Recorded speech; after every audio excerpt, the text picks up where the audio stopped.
Vivian suddenly transmigrated into a world where her fate was completely predetermined, unlike the life she once knew. Oelon, a powerful aristocrat, appeared in her life with a cold but mysterious demeanor. The two gradually developed feelings for each other amidst tense situations and dramatic misunderstandings.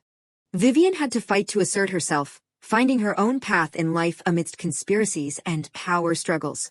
Ultimately, love and courage helped her and Oelon overcome destiny, opening up a future they could freely choose. So what will their future be like? Please follow Lisa Review to follow the story. At the same time, Vivian quietly scooted her foot to the other side of the bushes. She quickly observed her surroundings, secretly sighing in relief. Nice, there is no one here, right? Thinking this, Vivian hurriedly moved her feet.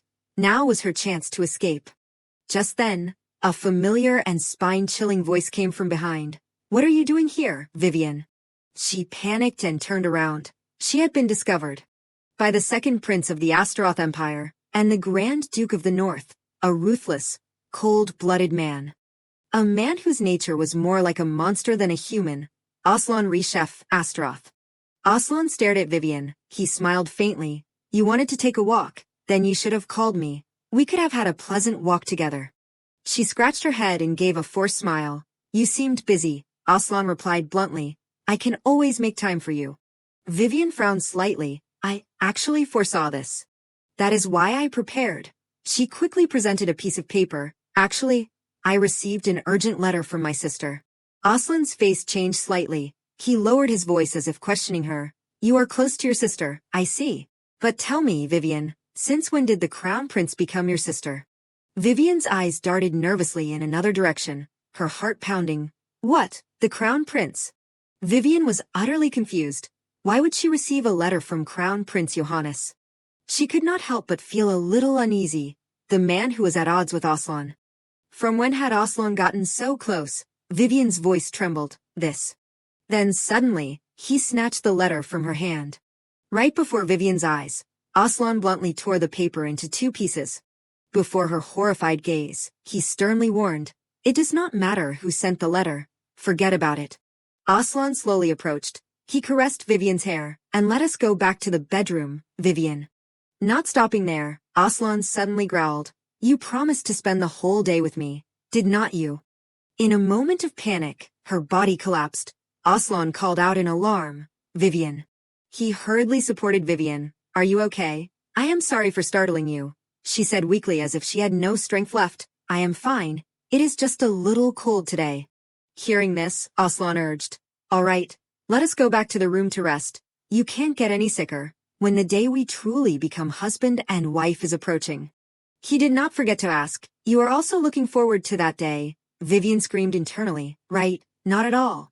Immediately after, Oelon hugged Vivian tightly in a deserted place. She began to break down mentally. I failed again. At this rate, I won't be able to escape. Back to when I got involved in this, it all started with that foolish love letter. The curse of Asteroth. After dying in an accident, I transmigrated into a character in the novel I read in my previous life. The story is this. The descendants of the hero who defeated the monster were cursed to transform into monsters. The male lead of this novel is Oelon Reshef Asteroth. Because he is a member of the royal family, he is also affected by that curse. Although born as a human, the pitiful male lead must endure the fate of transforming into a black lion. Worse, his fiancée is completely unaware of the curse, only infatuated with his power and handsome appearance. That villainous name is Vivian Elanora, the very girl I transmigrated into.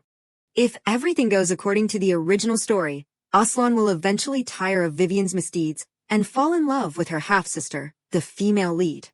Too angry, Vivian tried to kill her sister. Therefore, she died at the hands of Oelon. Back to reality, Vivian secretly felt grateful. Luckily I transmigrated into this person before they met. She outlined each step in her plan. Now I will just live quietly and keep myself safe, and when the time comes, I will bless the love of Oelon and the female lead.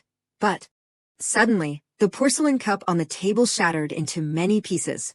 There is one detail not mentioned in the original story. Vivian is slowly dying of tuberculosis. Thinking of this, she looked angry. I was lucky to get a second life, but now I am going to be short-lived. Sadly, no one was there with the sick Vivian. All she had was an inheritance and a year to live. Vivian gripped the pen tightly. She thought to herself, that is right, even with just a portion of this property, I have nothing to worry about, so I will spend the rest of my time doing what I want. That is when I made the decision to escape, and wrote that letter. In the letter Vivian wrote clearly, if everyone is reading this letter, then I am no longer in this world. She paused. I am just living with a new identity. My departure is the best thing, so do not look for me or wait for me to return. Vivian focused on calculating. I plan to spend the rest of my life in a luxurious resort. Do not bother me. By the way, I leave all my property and land to my fiancé, Prince Oelon. She grinned. Wouldn't it be better for the main characters if the villain was no longer there? I thought everything was going smoothly. Unexpectedly, robbers blocked Vivian's path. They threatened loudly. Hey, why do not you take the things out of the carriage, and we will let you go? Okay, but I met robbers as soon as the journey started. The man sneered. Just consider yourself unlucky today, miss, but this is not a challenge. Vivian bowed her head. She said as if whispering, that is right. Today is really unlucky. Then suddenly Vivian took out a sharp sword. She stressed each word. Not for me, but for you. Hearing this, the man chuckled. She thinks she can take us down. The person next to him chimed in. I do not deny her effort, but it is all useless. Because Vivian comes from the Elanora family, the most elite military family of the Empire. A long time later, the robbers lay sprawled on the ground. Vivian turned away, suppressing a cough in her throat. Did I overdo it, coughing too much? Suddenly, a strange sound echoed from inside the forest. She startled and turned around. A growl. Vivian's eyes stopped at the abandoned house opposite. It came from there. How could there be a house in the middle of the forest? Without hesitation, she approached a table. I think it came from behind this cloth. Immediately afterward, Vivian decisively removed the tattered cloth. Her eyes widened in shock. Only a black lion was seen locked inside an iron cage. Vivian was slightly surprised. A lion, it looks injured. She glanced over its body. Wait, black fur. Vivian's gaze locked onto one point, and golden eyes. In a brief moment, she quickly came to a conclusion. This is Oelon, definitely. Vivian leaned down. She could not help but feel a little confused. What is he doing here, and in lion form? In that moment, Vivian vaguely remembered the lines inside the novel. She unconsciously bit her fingertip, her heart in a tangled mess. Is it because I am not following the original storyline? Later, Vivian brought a heavy axe. She had once made up her mind. I have no intention of getting involved with you anymore. Vivian's eyes were almost drawn to Oelon. She once again ignored her determination. But I can't just watch you die in monster form. You can't even speak. Immediately Vivian swung the axe up. She shouted loudly, but promise you will let me go.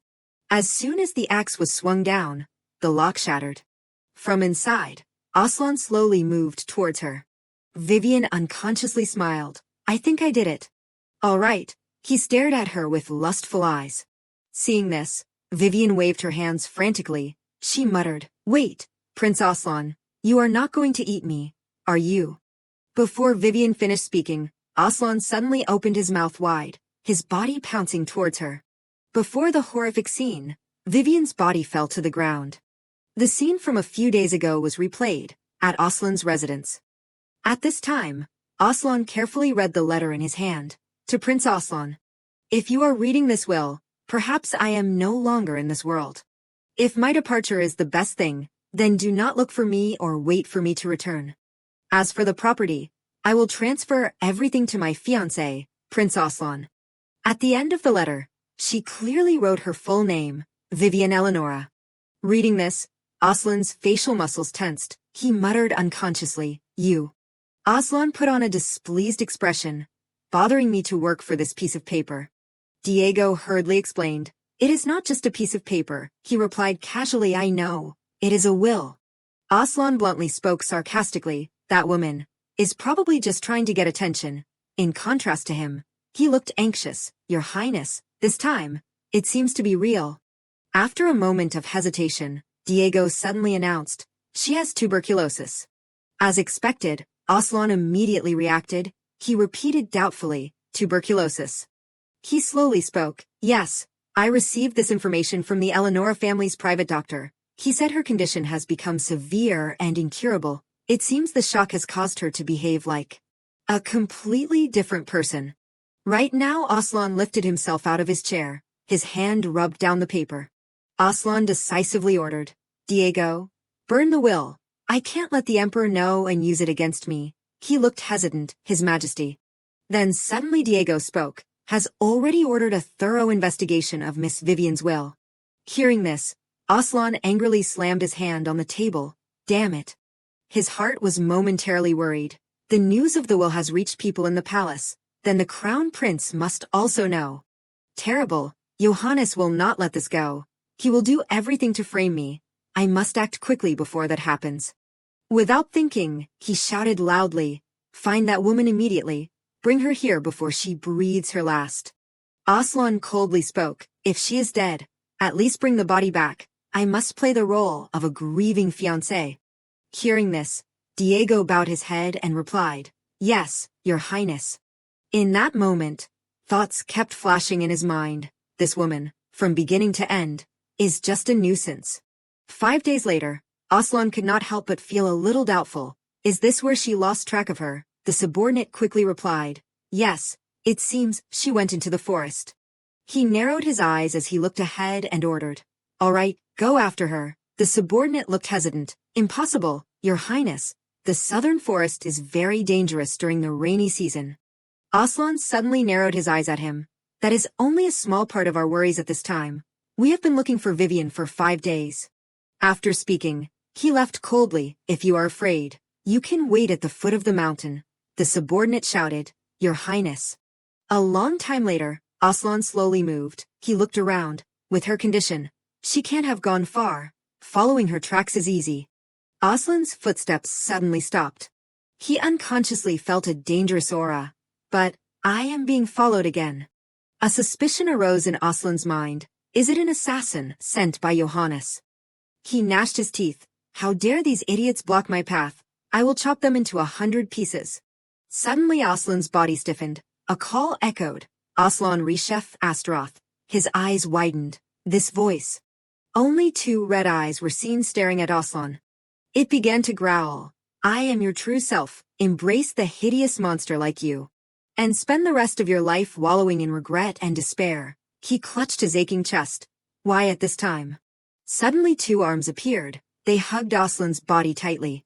His face began to drip with cold sweat, his heart struggling frantically. Oelon closed his eyes tightly. He prayed to himself, I can't faint here. The scene transitioned. A beam of light suddenly shone directly on Oelon's face.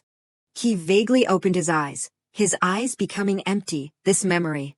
Meanwhile, Vivian knelt on the ground. She clenched her hands as if praying, Your Highness, is canceling the engagement. Oelon coldly turned to look at Vivian. That is right, which means you won't be able to become the Grand Duchess while alive. He glared, while growling, remember, the villainess of Elanora. After speaking, Oelon left bluntly, ignoring her frantic shouts. Wait. Later, Vivian almost collapsed. She clutched her mouth as if trying to suppress something. Oelon unintentionally saw a drop of red blood fall straight to the ground. He unconsciously approached Vivian, his eyes carefully looking at her. Why? Oelon could not help but feel a little confused. What is the purpose of showing me this memory? To make me feel guilty about Vivian's death. Subconsciously, he began to resist.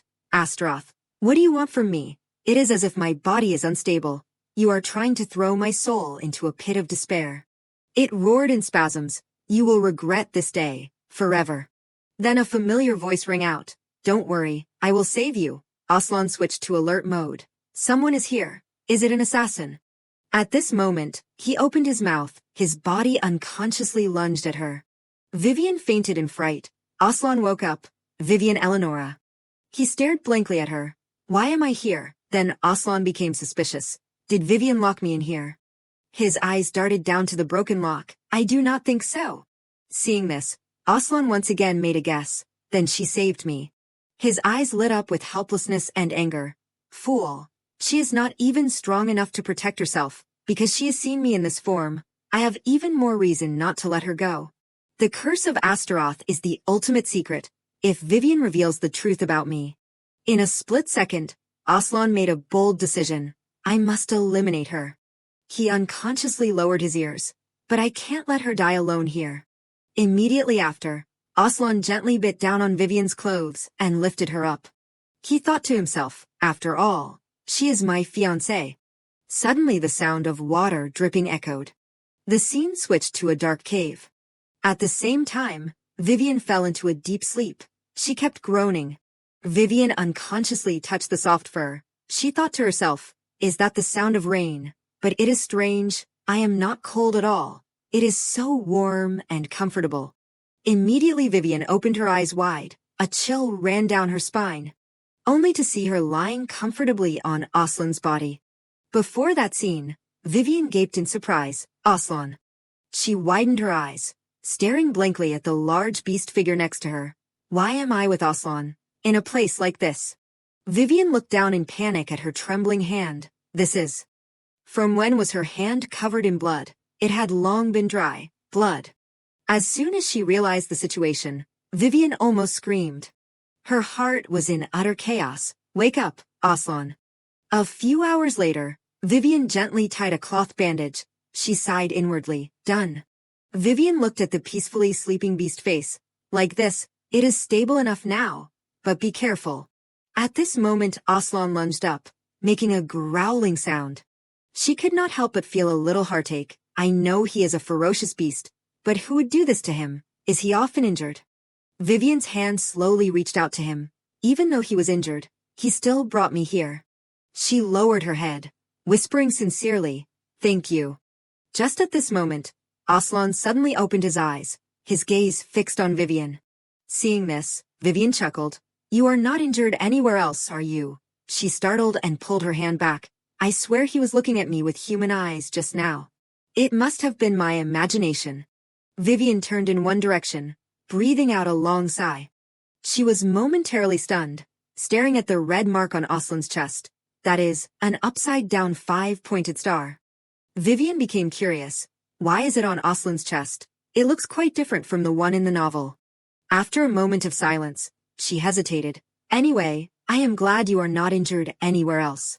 Saying this, Vivian smiled awkwardly, but it seems like we have many other concerns.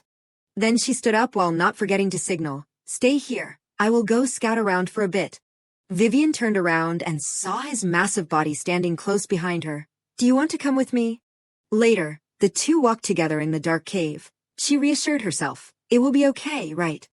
Meanwhile, a red symbol was already etched deep into the rock. Vivian looked around. She thought for a moment, I keep getting this feeling of déjà vu, and after seeing the thing on Oelon's chest, I know where I am. The imprint cave. In the original story, this is where the female lead and Oelon first met. They got stuck in the cave because of a heavy rain and then spent a passionate night together, causing a bright red mark on both of their chests. Through this mark, Oelon could maintain human consciousness even in beast form. Vivian thought to herself, therefore, this is a very important place. Her face suddenly changed color, her heart filled with unease. The problem is... Vivian put on a helpless expression. Why is he here and there is no female lead with him? Behind, Oelon was still following closely. She ran away helplessly. How strange.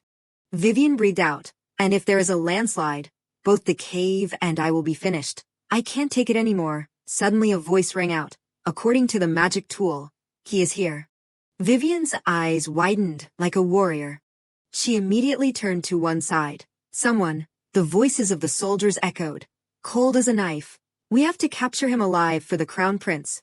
Vivian stared in disbelief at the group of people. She felt something was very wrong. Capture alive, for the crown prince? What are they talking about? Vivian startled. She slowly turned around. Wait, the person Johannes wants to capture is... Without thinking, Vivian shouted, Run, Asla. Save. The soldiers screamed madly, capture him alive. Seeing the fresh blood flowing continuously, Vivian almost screamed internally, Idiot, I told you to be careful.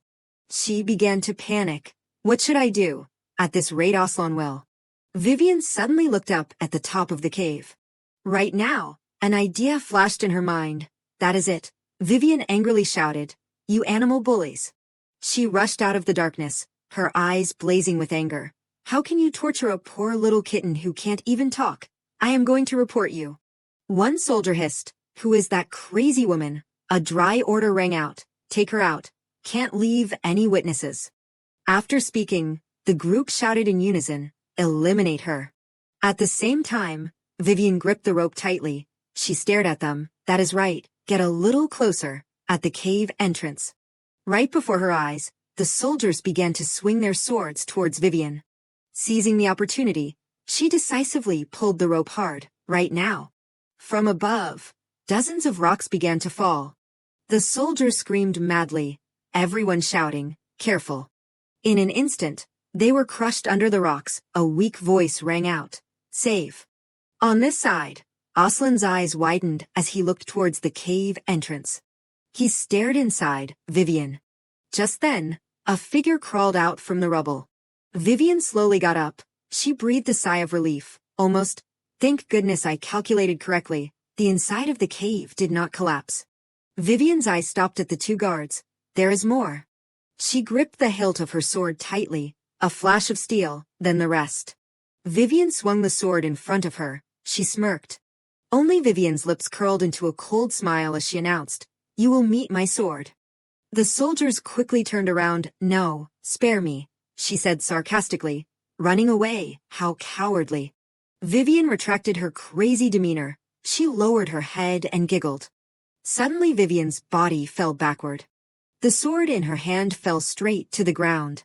Seeing this, Oelon slowly approached Vivian. She covered her mouth and coughed up a mouthful of blood. Vivian's vision blurred. Perhaps I overdid it, even though I wrote a will and prepared for death. She sighed inwardly. I do not want to die alone in a place like this. At the same time, Oelon used his figure to shield Vivian. He unconsciously reached out and touched her hair. Under the pouring rain, Oelon gently hugged Vivian. He leaned down looking at her pale face, his heart in turmoil. Vivian, why? Why did you do that? The Vivian that I knew was not like this. She cared more about power than love and was only interested in her own pleasure. That was the Vivian Elanora that I knew, therefore. In a split second, her bright face appeared. Oelon unconsciously followed Vivian's footsteps. His inner voice gradually faded. Like a confession no one should hear. She should have stayed the person she always was. If she was like that, then she would not always appear in my head, and I would not feel the desire to be closer like this. Oelon began to tremble. The instinct of a beast mingled with infatuation. What is this irresistible hunger, and this longing? He leaned down and whispered, Tell me, Vivian, what have you done to me? Later, Oelon spoke as if lamenting, Vivian, please, open your eyes. The scene transitioned. She woke up after a good sleep. Vivian looked at the gold-plated ceiling. Where is this? She sat up confused. The room is so magnificent. Did I finally die and go to heaven? Before she could understand the situation, Vivian startled. What? He asked worriedly. So there is no cure. She could not help but feel a little confused. Oelon. The doctor's voice trembled, full of helplessness. But her condition has become so severe that she may not have even a year left. He growled, almost shouting. I brought you here because you are the best doctor in the south. Oelon glared at him, and that is all you have to say. She startled when she saw Oelon get angry, the pressure dropping frighteningly. Is he going to hit the doctor? I should stop him. Vivian quickly reached out to him, her voice weak. Your Highness. He turned back, his face that was originally cold softened. Vivian. Oelon hurriedly approached. You are awake, she said hesitantly. Where am I? He gently touched Vivian's hand and said softly, This is my mansion in the south, so do not worry and rest. Not stopping there, Oelon suddenly announced, I am sorry for keeping you in a place like this. We will go to the capital as soon as you get better. She was stunned. The capital. He looked directly into Vivian's eyes and declared, That is right. We will get married immediately. Hearing this, her facial muscles almost stiffened. Vivian sat up. What? Oelon shouted in alarm. You should not sit up yet. Stay in bed longer. She awkwardly asked again. Wait. What is going on? He calmly replied, I know you are looking forward to it. Just as Vivian was about to react, Oelon suddenly handed over a piece of paper. But do not worry about the procedures. I will take care of everything. You just need to sign here. She looked at the blank piece of paper in surprise. You are serious. Below it was clearly written her full name, Vivian Elanora Asteroth. She scratched her head, internally screaming madly. What is this? I thought Oelon hated Vivian. If he marries me, then what about the female lead? I even wrote a will to avoid getting involved with anyone until the end of my life. But why do I feel like I am getting more deeply involved in this? Why would Oelon do that to me? He suddenly got closer. Don't worry. He continued calmly, from now on, I will always be by your side, so you won't be lonely anymore. Meanwhile, Vivian's heart began to beat faster. Now I understand. Thoughts arose in her mind. He wants to tie me down with a marriage registration. Even though he does not care about me, there is only one reason why Oelon would go to such lengths. He suspects that I know his weakness, the curse of Asteroth. That is why he wants to keep me by his side to monitor me. I definitely can't marry him, Vivian said tremblingly. Why would you do that, Your Highness? Before her reaction, he looked confused. What? As you know, she said dissatisfied. I do not have much longer to live. Vivian turned to look at Oelon with sparkling eyes. The engagement was just a political arrangement. Is not it meaningless to us now? Saying this, she turned away, while adding coldly, So, please let me spend my last days alone, Vivian said silently. I am begging you. Oelon suddenly changed his tone. Vivian, why would you say that? His eyes were empty, his voice echoing. You won't die. I will do anything to save you. Saying that, Oelon sternly reminded, So do not let anyone make you think nonsense again. She turned back dissatisfied. This beast. Diego suddenly spoke. Your Highness, it is time to complete your duties. He turned to look out the window. Is that so? I did not realize it was so late. Oelon gently reminded. All right, we will talk more tomorrow. Rest well, Vivian. Before the warmth that was coming, Vivian pursed her lips. I am so scared. On this side, he seemed to have noticed her discomfort. After a moment of silence, Oelon said, Perhaps I pushed you too hard. After speaking, he turned around abruptly. Vivian stared blankly. What did he say? Once outside, Oelon cursed. Damn it. Seeing this, Diego worriedly asked, Are you all right, Your Highness? He replied with a blank look. Why would not I be? He hesitated. It is just that, you brought Miss Vivian all the way here, while you yourself are injured. Diego bowed and added, So I could not help but worry about you. Oelon looked cold. I am fine. Do not worry about me. He suddenly changed his tone. Never mind. I need you to do something else. Diego asked suspiciously. What is it? Oelon decisively ordered. Find out everything about the Elanora family, including their internal problems. He raised an eyebrow and instructed. I want to know why they ignored Vivian until she was seriously ill, and keep this a secret. Without hesitation, he quickly replied, Yes, Your Highness. At the same time, Vivian sighed. All of this happened so suddenly. She could not help but feel a little confused. Do we really need to rush? What about my dream of escaping? Will I have to die without seeing it? And now I have to spend the rest of my time on a tightrope around Oelon. So tiring. Just then, a voice rang out. Madam, may I come in? Vivian put on a forced expression. Madam, I am not used to that title. She smiled faintly. What is the matter? The maid quickly announced. The Duke invites you to have breakfast together tomorrow. To discuss the marriage registration, she could not help but feel dissatisfied. In the morning, seriously. The next morning, the maid carefully spoke. Allow us to help you dress up, madam. She gently used a comb to untangle Vivian's hair. Meanwhile, she looked suspicious. Why would Oelon make an exception to save me? He does not need to do that. All he has to do is pretend to care. He also said he would do anything to save me, right? That reminds me of, around the middle of the novel, there was a mention of medicine to treat tuberculosis. The medicine is made by an acquaintance of Oelon, so there is no way to get it except through Oelon, but can I live long enough until then? A long time later, the maid interrupted her thoughts. Done, madam. At this time, Vivian appeared with a completely new look. She gently touched the center of her chest and smiled unconsciously. The maids could not help but admire. Because you have not fully recovered, we have prepared comfortable clothes for you. You look great wearing it, Vivian chuckled. Thank you, it seems to fit perfectly. The group replied in unison. We will escort you to the dining room right away. She walked and thought, all right, Vivian, think carefully about what will be most beneficial for herself, while also avoiding being controlled by Oelon.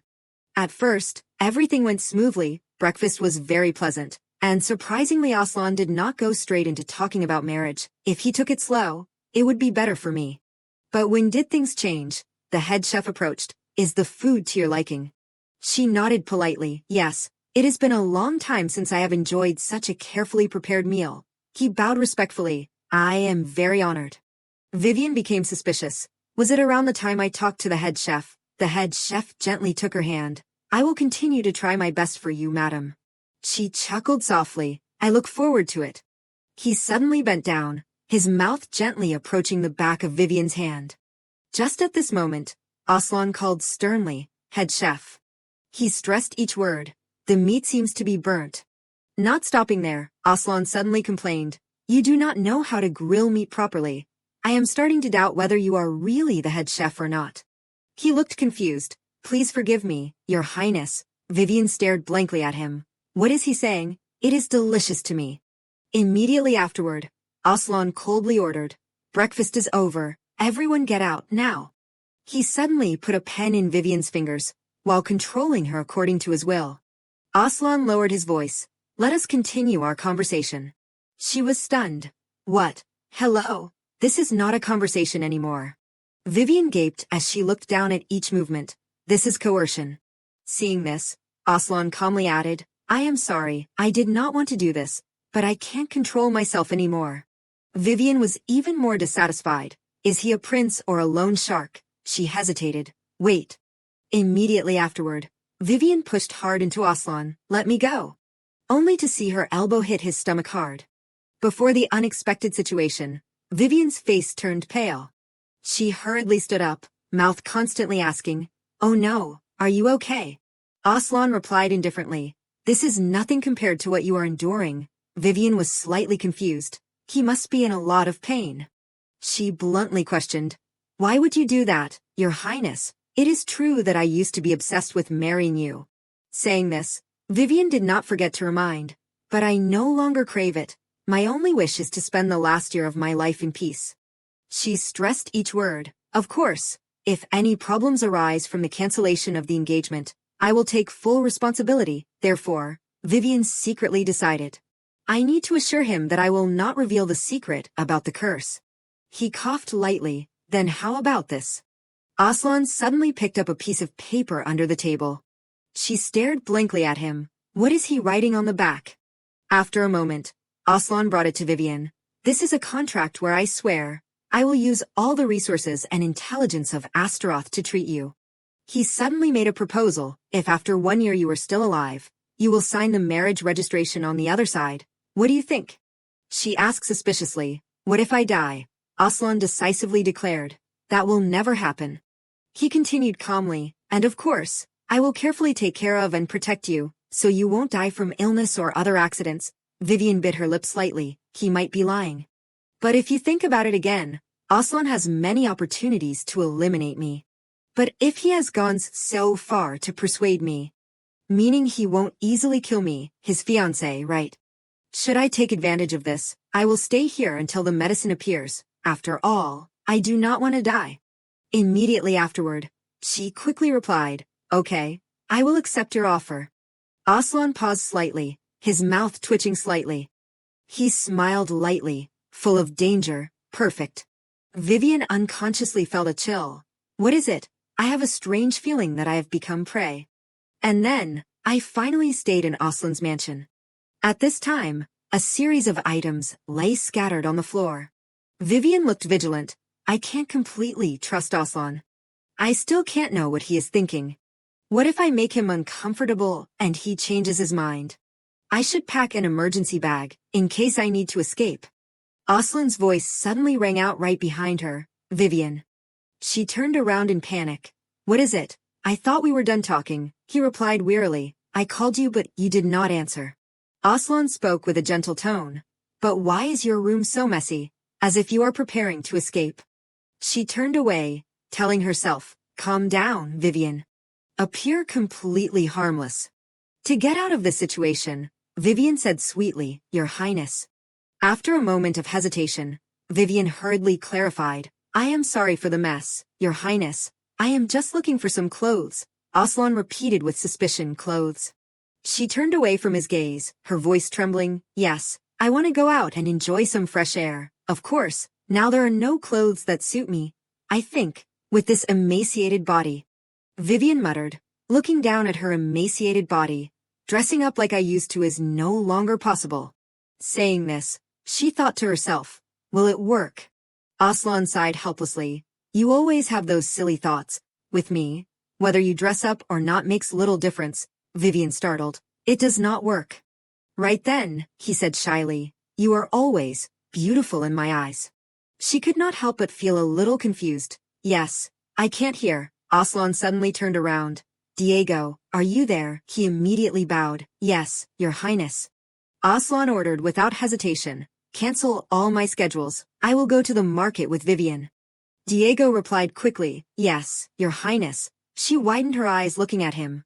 Oelon and me. Go out together. Vivian looked awkward.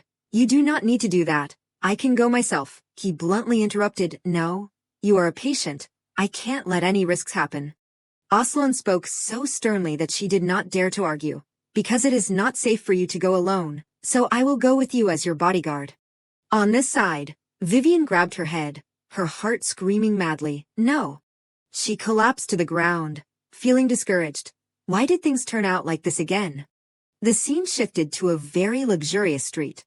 Entering the market, the sunlight and the crowd made Vivian sigh. Look at everyone. How long has it been since I have been out properly? Thinking about it, I have never had the chance to live freely. First I was locked at home, and even after escaping, I kept encountering one thing after another.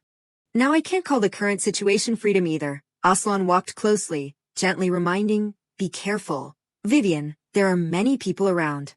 Vivian nodded quickly. Yes, yes, keep going, me. Her eyes darted quickly in one direction. Will everything be all right? Under the gentle sunlight, the two walked side by side on the busy street. A long time later, Vivian curiously looked at the crystal orbs. What are those? She gaped in surprise. They are so sparkly and beautiful. Oelon made a suggestion. Do you want to buy magic stones? Then he suddenly added, I will buy them all for you. Vivian looked at him blankly. Yes, no. I do not have mana, so I can't use them anyway. Oelon continued to ask, you can still buy them as souvenirs, right? In a moment she became suspicious. Why is he so interested in spending money on me? Vivian reached out and picked up a stone. She slowly said, no, it is really not necessary. Magic stones are for magic users like you. What suits me more is. Then Vivian unconsciously turned to look at the swords. Later, she gripped a sword made of alloy. Vivian immediately prepared to get into an attacking stance. Before Oelon's almost blank gaze, she secretly decided, I am Miss Vivian Elanora of the Elanora family, a prestigious military family. I will not let you take advantage of me. In that moment, his body almost stiffened. Right now, Vivian's face lit up. Oelon unconsciously stared at her, so radiant. Vivian. Thinking of this, he smirked, just like you were back then. Suddenly a sound attracted Vivian's attention. She turned around in confusion. What is it? From behind, a shout rang out. Thief, help me. She carefully thought, a robbery. I want to help, but now I am hiding my identity, and, in the past, meddling in other people's affairs never did me any good. The city guards will handle it, so I should stay put. The other person continued to shout. He stole my mother's keepsake. Vivian immediately reacted. My mother's keepsake. Without hesitation, she turned and ran forward. Something happened. Oelon shouted, Vivian. The man hurriedly explained. What? I did not steal anything from her. Iris firmly stated. I saw everything. Give it back. Seeing this, he angrily raised his hand. How dare you?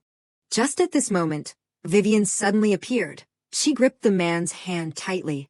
He asked dissatisfied. What are you doing? Vivian sternly replied. I should be asking you. She loudly ordered, stop lying and give it back to her. How can you steal something as precious as her mother's keepsake? The man looked confused. What are you babbling about? He angrily raised his fist towards her. If you do not want to die, get out of this.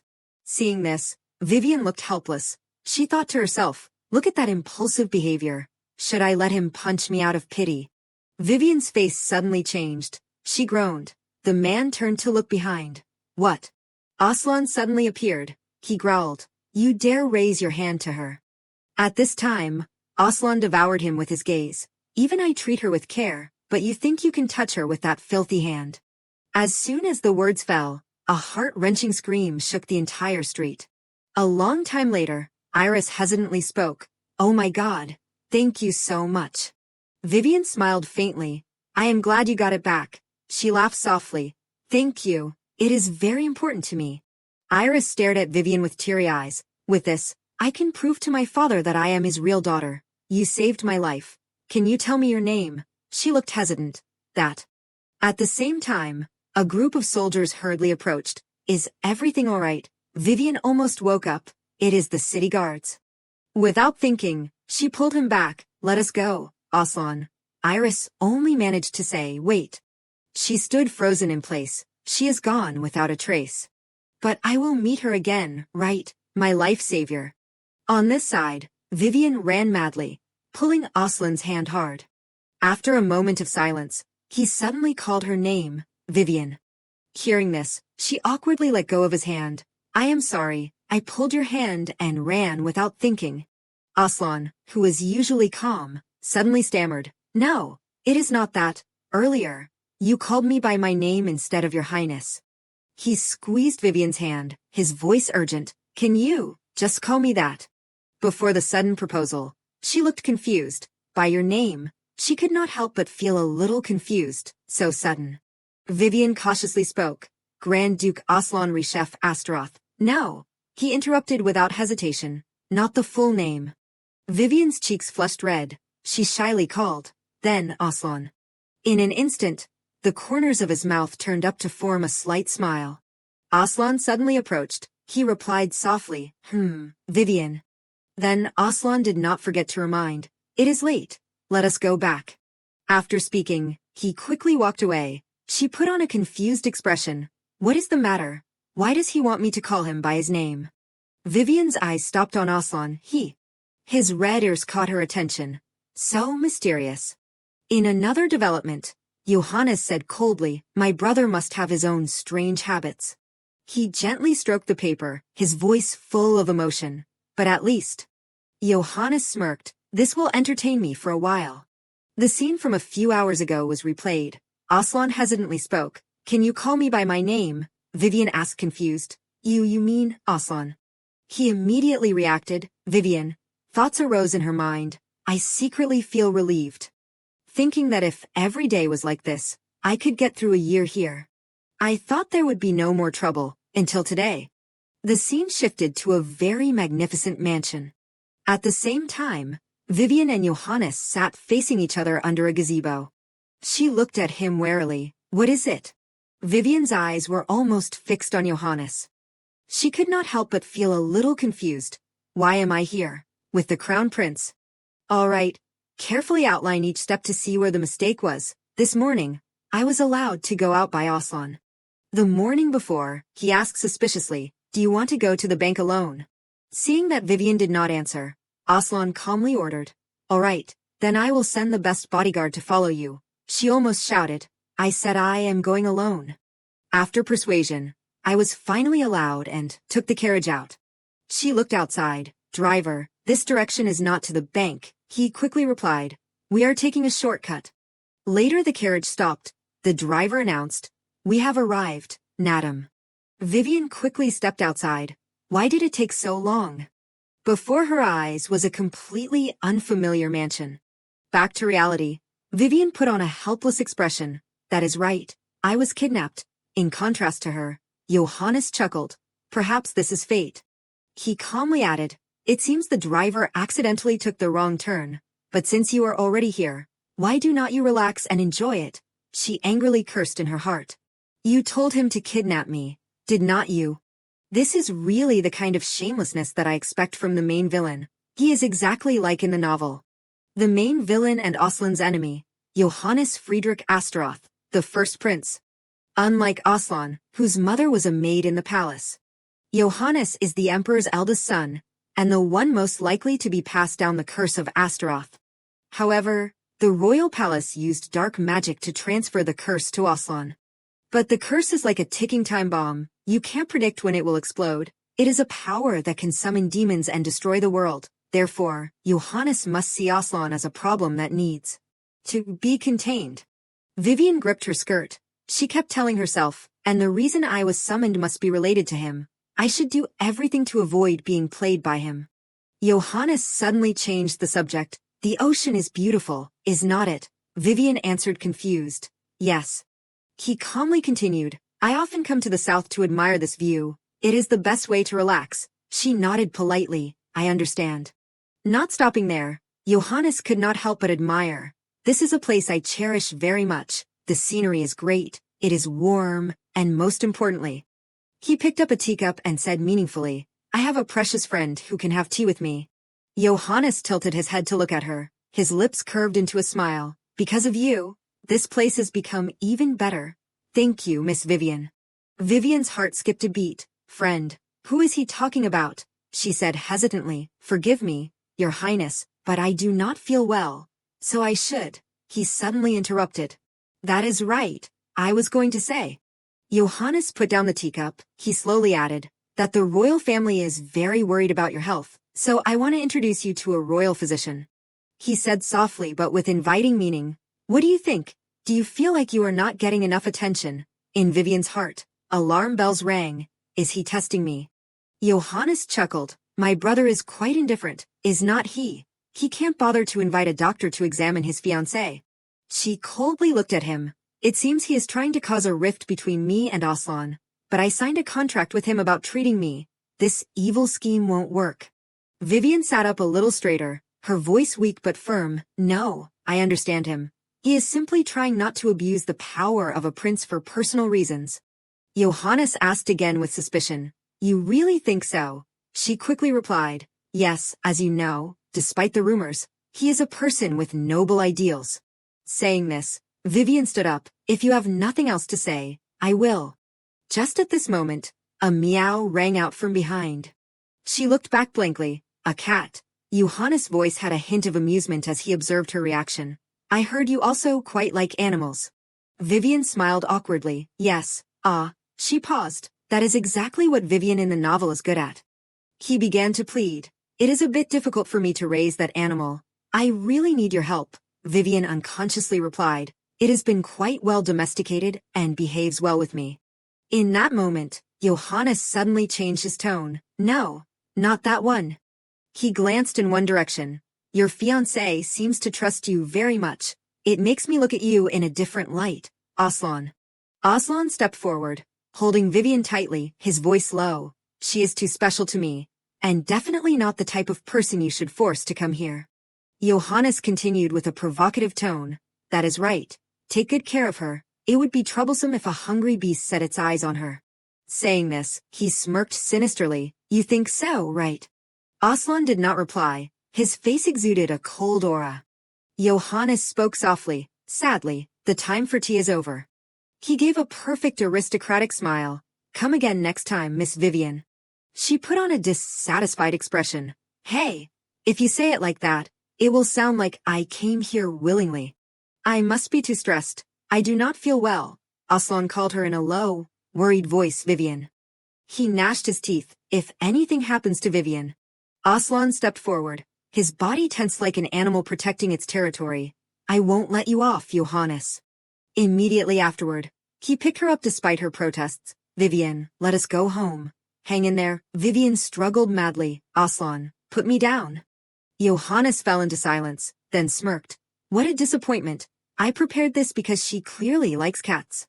Recalling a few minutes ago, Vivian declared loudly, no, I understand him. It seems she has to be a different beast. He chuckled secretly, but Miss Vivian, you are wrong about Oelon.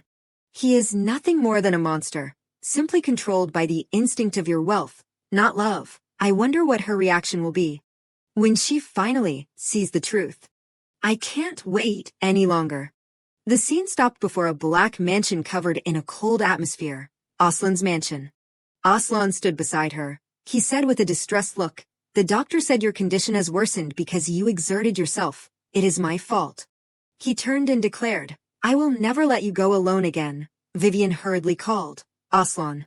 Oelon squinted slightly, as if recalling Johannes' teasing voice. "I knew it. Johannes came to the south for a short visit, but I never thought he would set his eyes on you too.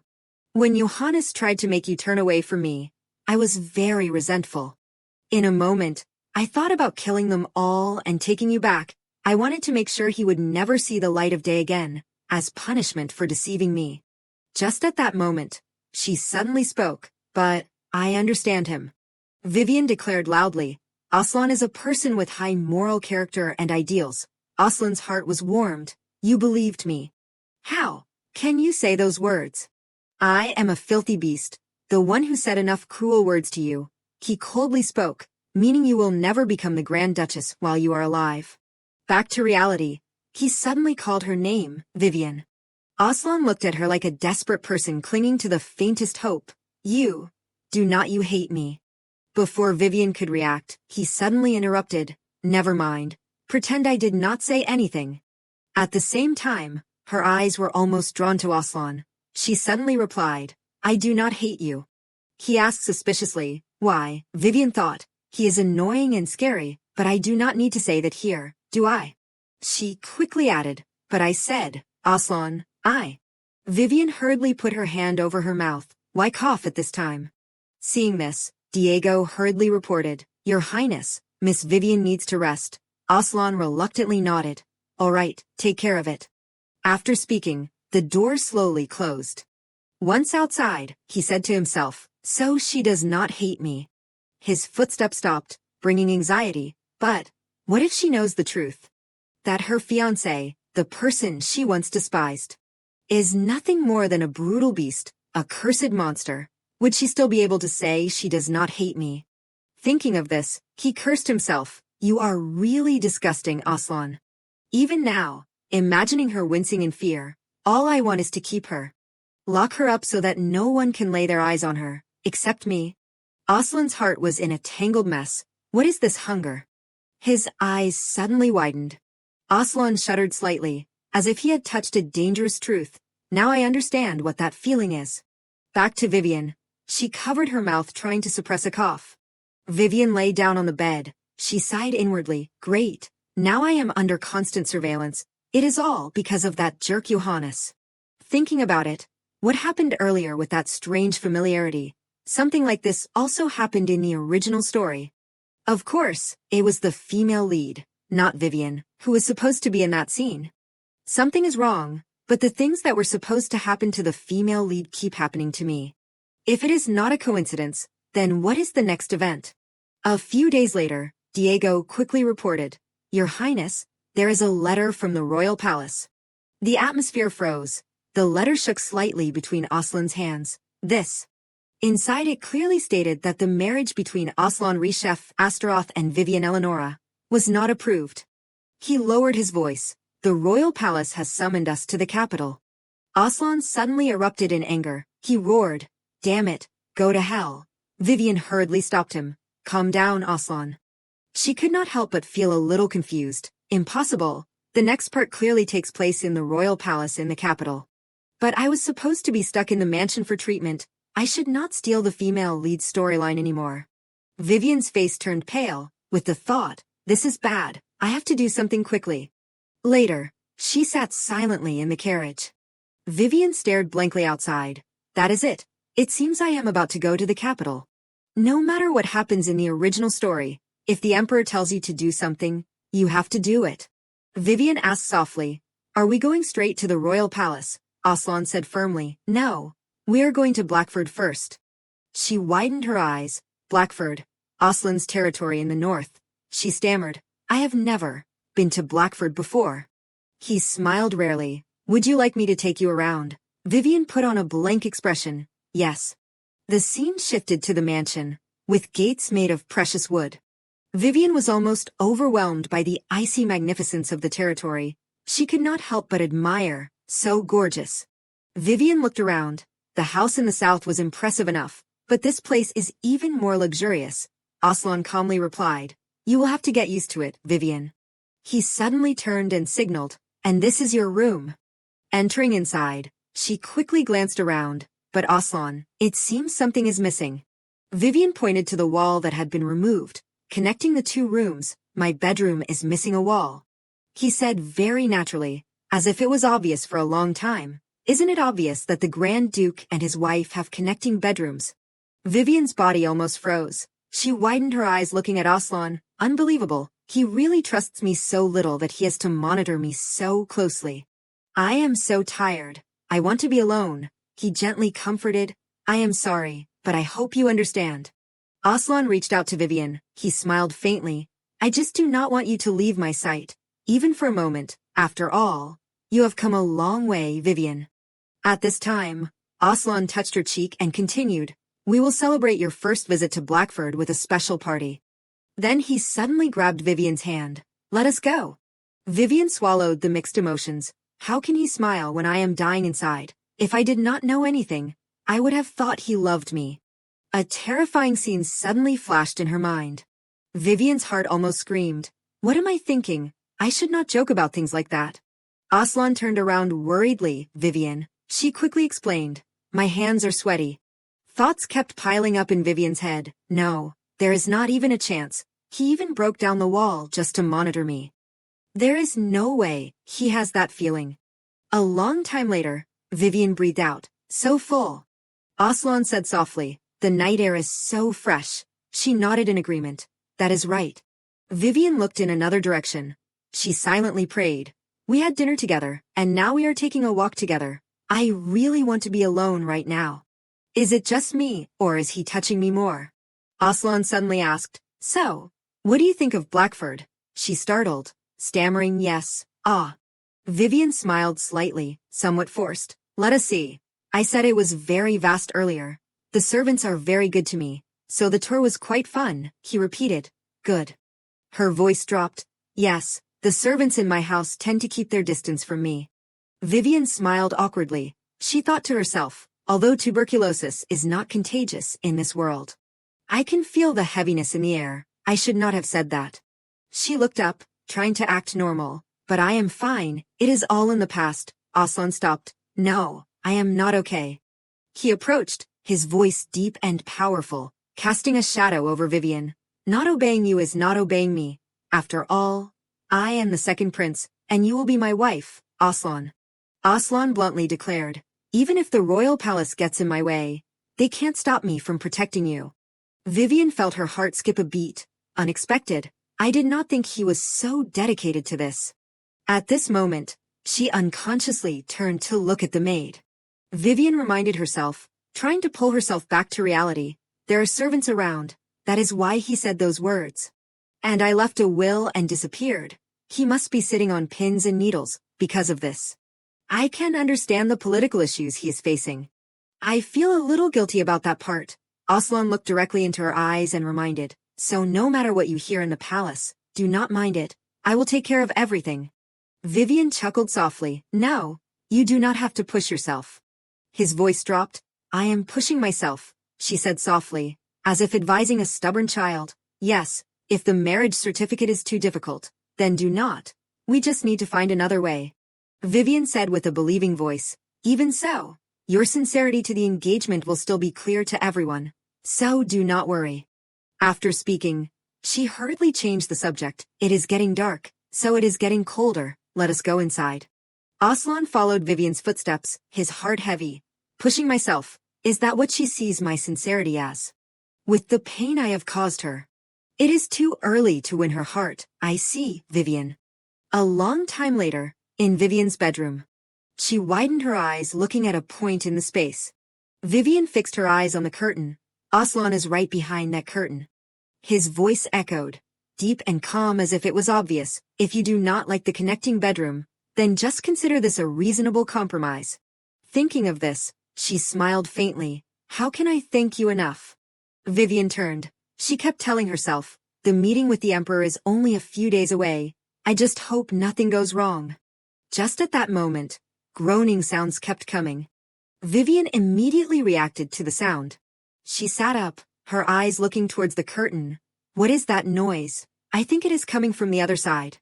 Seeing this, Vivian asked, Oelon, are you there? A long silence followed. She quickly approached. He did not answer. Vivian did not hesitate and lifted the curtain. I am coming in. In a split second, her face changed color.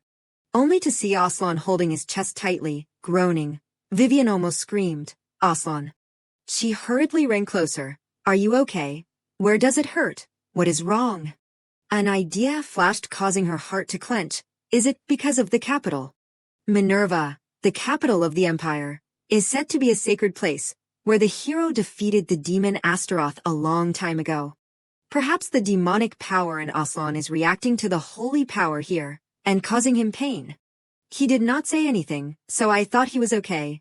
Realizing the urgent situation, Vivian turned around. Wait here, I will go call the doctor. Oelon suddenly reached out and grabbed her wrist. After a moment of silence, he said tremblingly, Don't go. Oelon tried to reassure. I just have not been to the capital in a long time.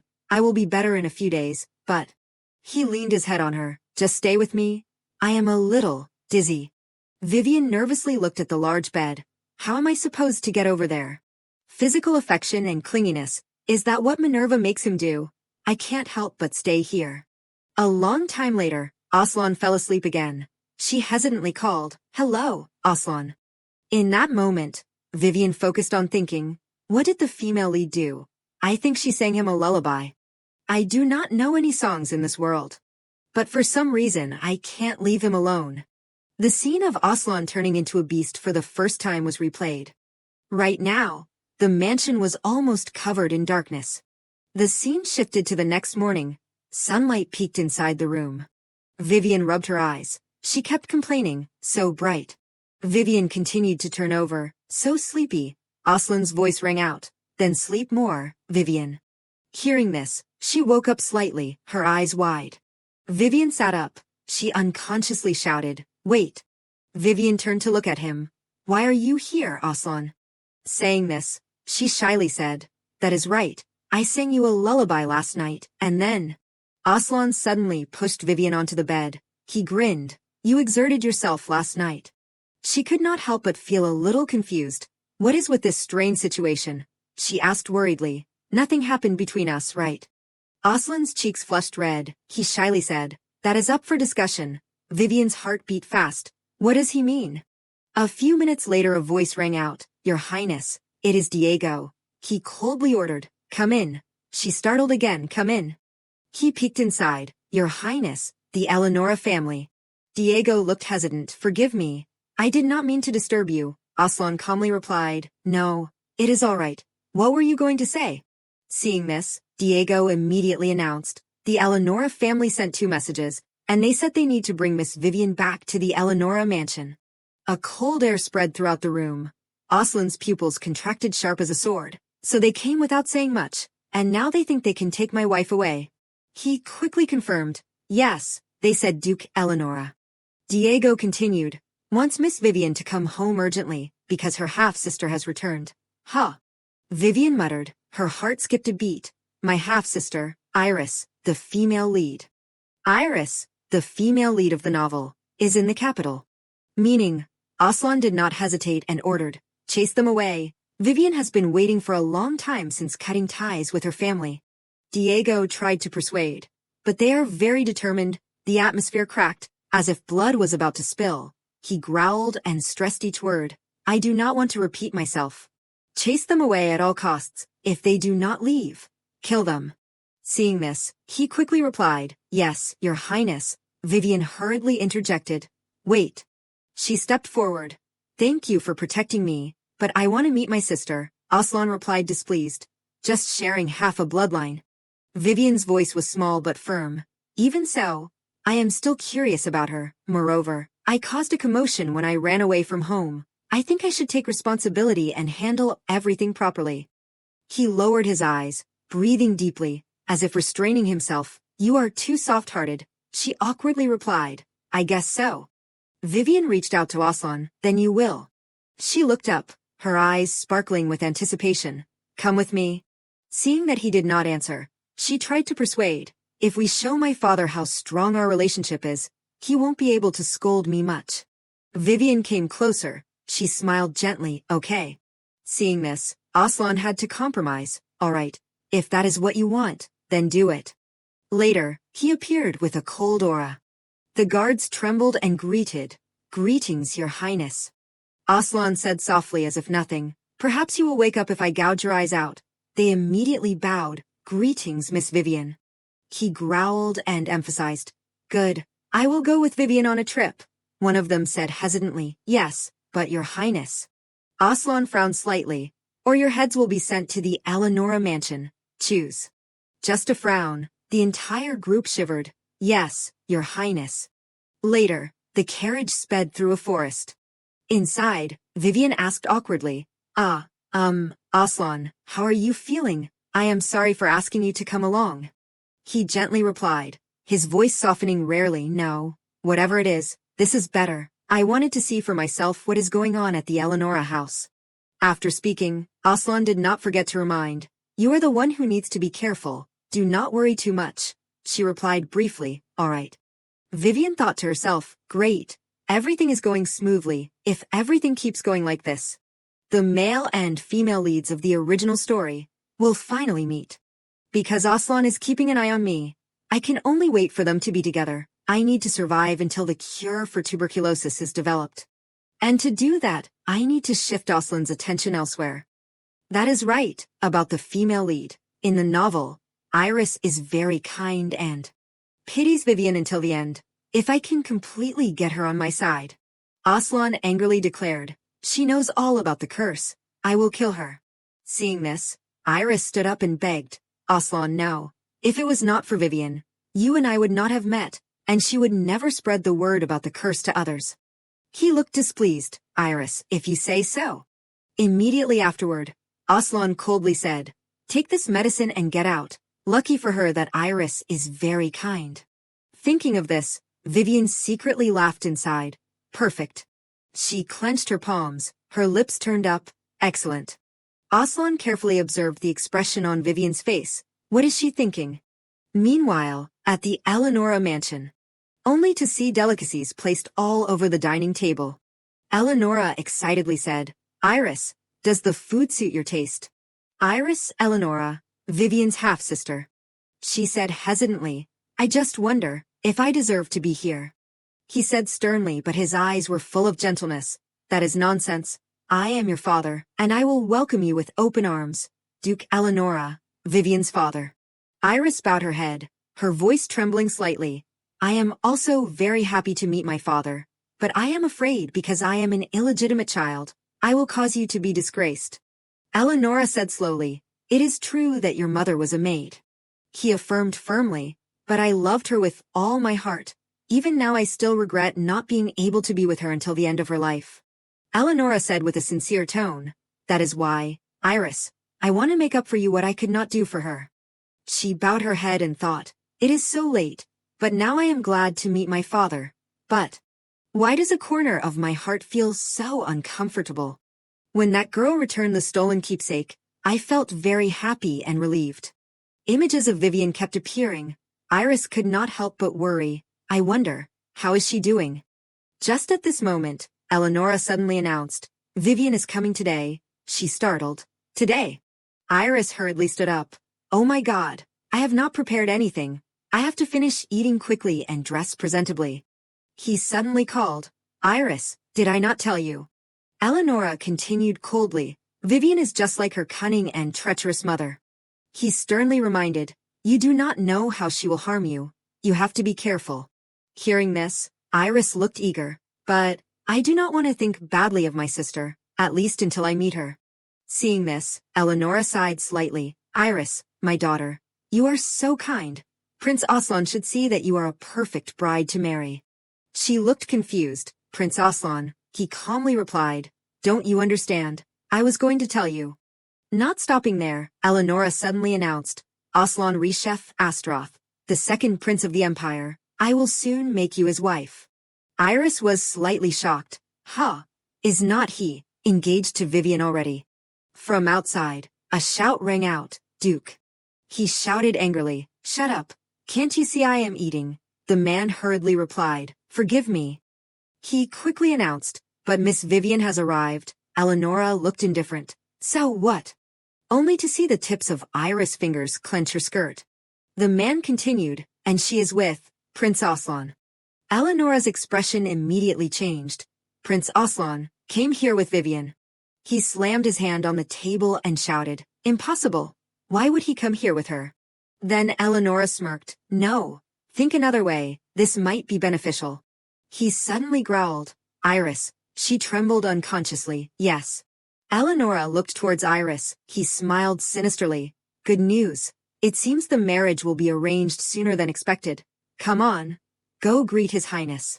At the same time, the servants bowed one by one. Welcome Prince Oelon and Miss Vivian. Vivian tilted her head slightly. Her eyes glanced over each face that was bowing. A light sour smile appeared on her lips. I never thought I would receive such a polite greeting at the Elanora mansion. Is this the power of authority? Oelon glanced sideways. His eyes were so cold that the entire hall fell silent. They recognize you are coming here. But now they mumble greetings to us. How insolent. She chuckled softly. Is that so? Vivian asked worriedly. Where is Iris? Henry bowed and reported. Miss Iris is having a meal with Duke Elanora. I hope you understand, because they can't meet you now. He stepped forward, his aura sharp as if tearing the room apart. Understand. How nice. You called a sick young lady here just to make her wait. Oelon exuded a cold aura. He growled and stressed each word. Vivian is exhausted from the long trip. Henry looked flustered. Forgive me, Your Highness. I will inform the Duke immediately. Iris's voice suddenly rang out from behind, tinged with emotion. My savior. She looked at Vivian. Her eyes softened suddenly, as if searching for confirmation from an old dream. It is you, right? Iris smiled brightly, like the sunlight of spring. She stood stunned. It is Iris, the female lead.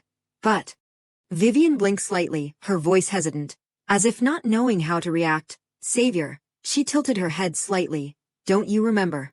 Iris excitedly recounted. We met in the south. Hearing this, she almost woke up.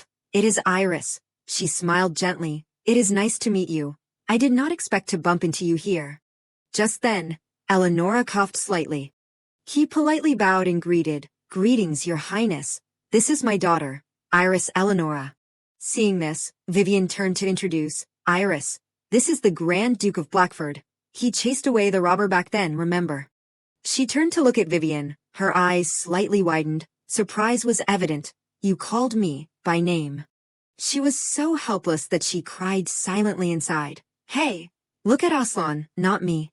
A long time later, Iris hesitantly asked, Can I call you Vivian? She quickly replied, Why not? Suddenly, Elanora said sarcastically, How shameless, Vivian.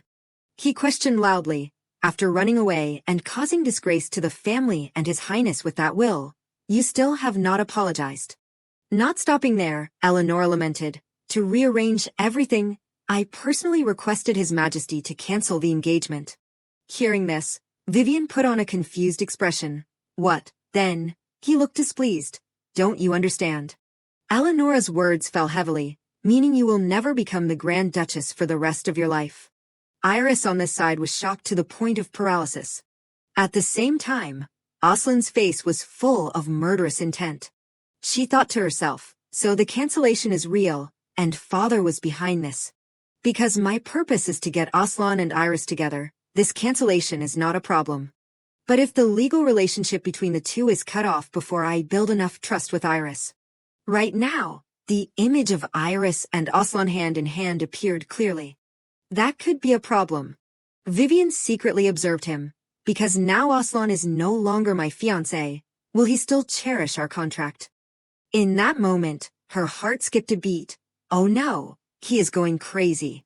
I am the one who was offended, so why is he angry? Vivian hurriedly grabbed his hand.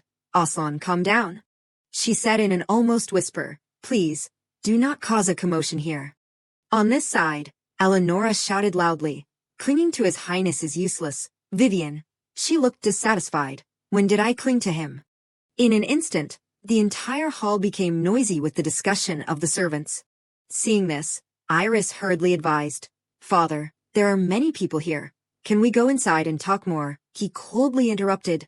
"Silence, Iris, I know what I am doing." Saying that, Elanora once again targeted Oelon. "Forgive me, Your Highness, you must be surprised by this sudden cancellation. He suddenly made a proposal. I can marry another more suitable daughter instead." Elanora's voice returned to calm, but the calculation was as clear as gunpowder. "My daughter Iris is very gentle and kind. She is more suitable to be a bride than someone else." He turned to smirk. "What do you think, Henry? Are not they a perfect couple?" He nodded quickly. "Yes, definitely." At the same time, Oelon carefully observed Iris. He spat out 3 short words. "How despicable." Hearing this, Elanora laughed awkwardly. "Despicable? Yes, Your Highness." Vivian could not help but be shocked. "Oelon." He stepped forward, each word bursting out like swords clashing against stones. "I see your efforts to isolate Vivian." Oelon's eyes stared straight at Elanora as if piercing through his flesh. "How despicable, Duke Elanora?" Facing the questioning, he hurriedly clarified, "Isolate, no." Iris suddenly interrupted. "He is right, Father." Iris stood up straight. The rare time she raised her voice. "This is wrong. I do not want to become humiliated by stealing my sister's fiancé." Elanora's eyes immediately changed, his pupils contracting like a wild beast. He questioned coldly, "So, you will not obey the royal decree and my order?" Iris declared without hesitation, "Yes, I refuse to do this." Elanora shouted, his hand raised as if to slap. "You, useless thing." Seeing this, she could only close her eyes tightly. Just at this moment, Vivian suddenly stood in front of Iris. Before the sudden scene, Oelon almost did not have time to react. He could only shout, "Vivian." The slap immediately landed on her face. Vivian's body swayed slightly after the slap as if struck by lightning. Her eyelashes trembled slightly, her cheeks began to redden. Vivian shouted angrily, "Don't touch her." For the first time in her life, she called out, "Father." She bowed, her voice small. "We are still not used to the sudden news about the cancellation." Iris also looked at Vivian's every action blankly. She continued, "We will soon meet His Majesty to hear a full explanation, so I hope Father waits until then." Vivian bowed slightly, her eyes darting quickly towards him. "The engagement may be a compromise between the families, but it is also a promise between Your Highness and me." In that moment, Oelon always watched her figure. After speaking, Vivian staggered slightly. "I do not feel well, so I will stay here tonight." Elanora almost shouted, her voice like a whip, "Insolent thing." Vivian tilted her head to one side. Her head was a little dizzy. "The Duke's slap is not something I can't handle." What I did not expect was that my actions, to please Iris, were so effective. Behind her she hurriedly followed her. Iris grabbed Vivian's hand, her voice trembling. "Are you okay, Vivian? You have been dragged into trouble again because of me." Vivian gave a gentle smile, her eyes curved, as if dispelling the anxiety in Iris's heart. "No, I am fine. Do not worry." Seeing this, she firmly declared, "I will take care of your injury." She looked awkward. "No, there is no need." Meanwhile, Oelon coldly glanced at Elanora. A long time later, Vivian shyly introduced, "This is my room." She chuckled awkwardly. "It is smaller than the one in your mansion, right?" Oelon spoke like thunder falling in the middle of the room. "I will stay here too." Vivian looked at him confused. Why would he do that when he can have a very nice room? Oelon looked around the room, then turned to look at Vivian, his eyes containing a hint of sympathy that was hard to see. "You started living at home after getting tuberculosis." She nodded in acknowledgement. "I think so." In Vivian's heart, waves of confusion surged. "Honestly, my memories are a little blurry. It is hard for me to know the things that were not written in the novel. I do not remember anything about my past or before I transmigrated. But I think it is good that way. When I have not forgotten the etiquette as well as the swordsmanship of this body," Oelon said softly, his voice so soft that Vivian stopped. "You must be tired from the trip." "Rest," she replied softly. "Yes, thank you." Later, the room suddenly fell into silence. He suddenly spoke. "Vivian, I told you when we were at the mansion, right? She replied instinctively yes. Oelon's voice was deep and firm. You are the one who will become my wife. He looked at Vivian with heartache. You do not need to throw yourself into danger. I said I will always protect you. She blushed, bowing her head, not knowing how to explain. That is right.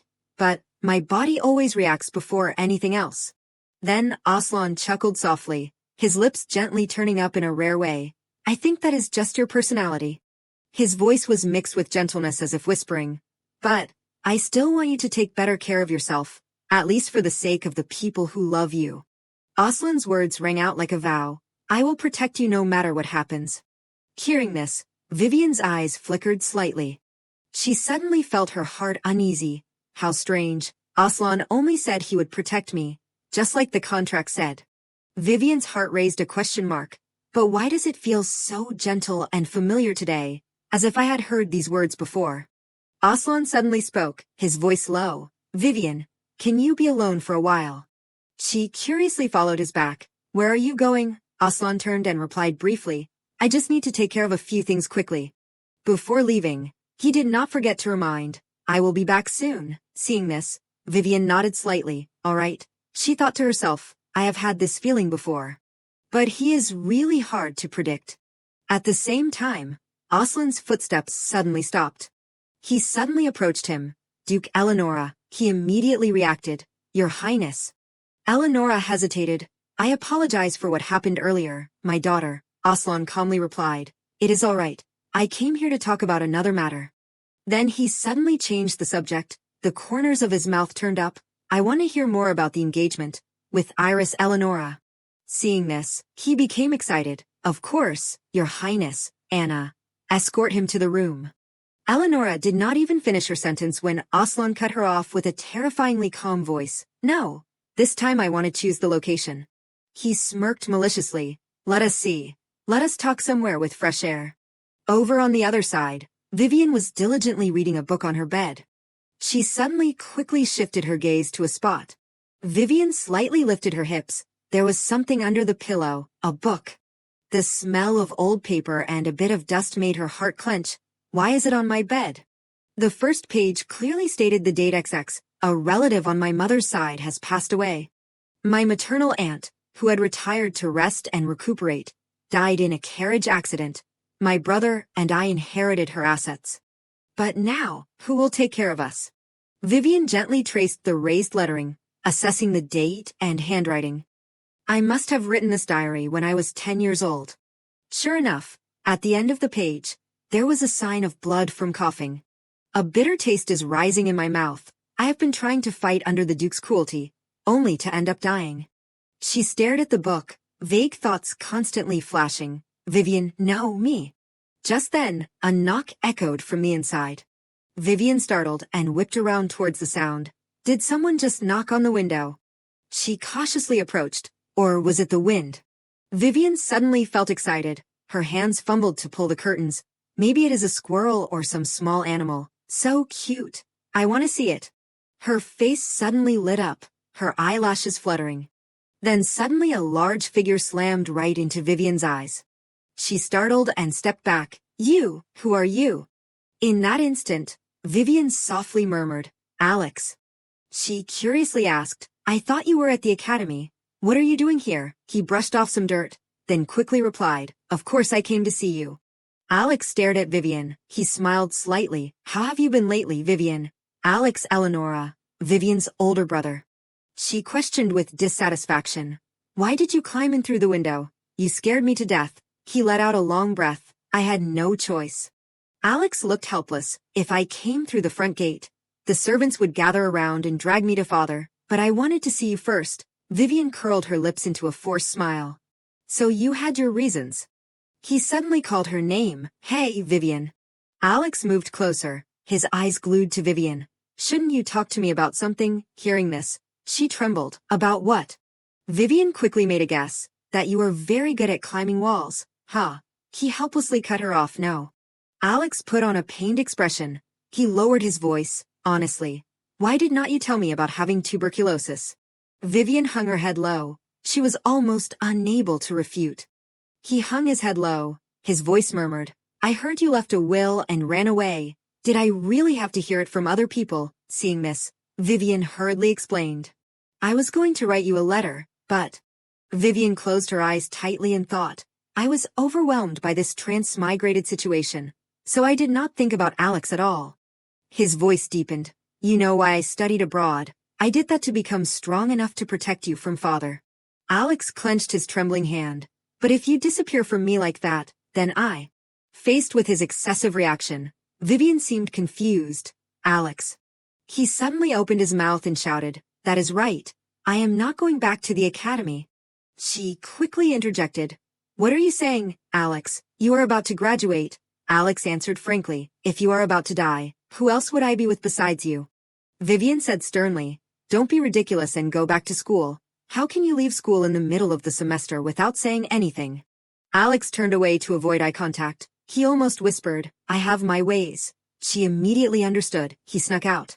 Seeing this, Vivian said loudly, Alex, I am sorry for making you worry, but as you can see, I am very healthy.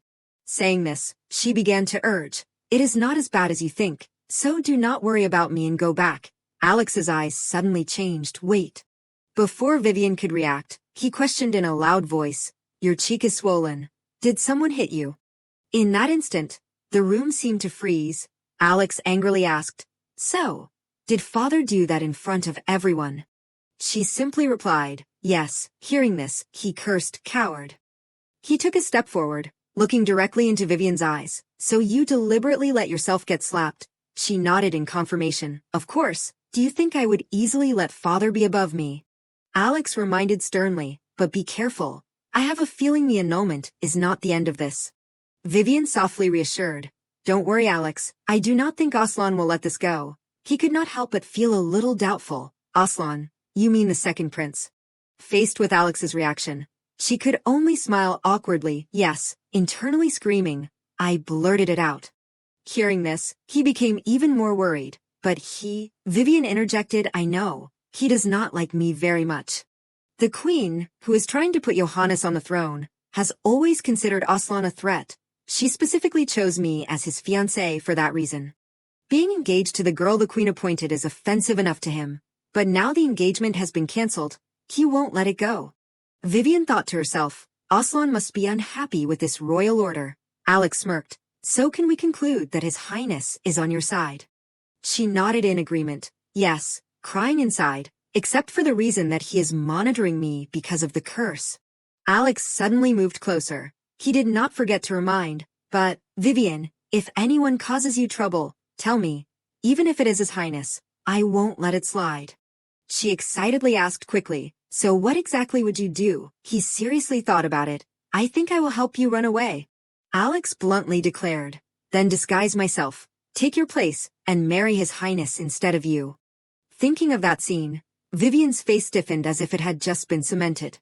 She could not help but laugh. I just imagined it in my head. Hey, Alex sulked. Are you laughing at my idea? From the outside, Vivian's room was still brightly lit. Inside, she breathed softly. It has been a long time since I laughed like that. Vivian did not forget to ask, Are you planning to stay here tonight? Alex quickly replied, I was planning to leave after seeing you. After speaking, he unconsciously looked at her blushing face. Alex's inner self was almost burning. He said with a heavy voice, But I think I need to talk to father. Seeing this, Vivian could not help but feel a little worried. You are not planning to cause trouble, are you? He teased. That depends. Do you want me to? She chuckled softly. No. Would you dare? After a while, the maid suddenly announced, The Duke has left the residence with Prince Oelon. Alex asked in confusion. Now, Vivian also had the same expression. Why? It is already sunset. An uneasy thought crept into her mind. Could it be something he needs to handle? Vivian lowered her head slightly. She thought to herself, related to father.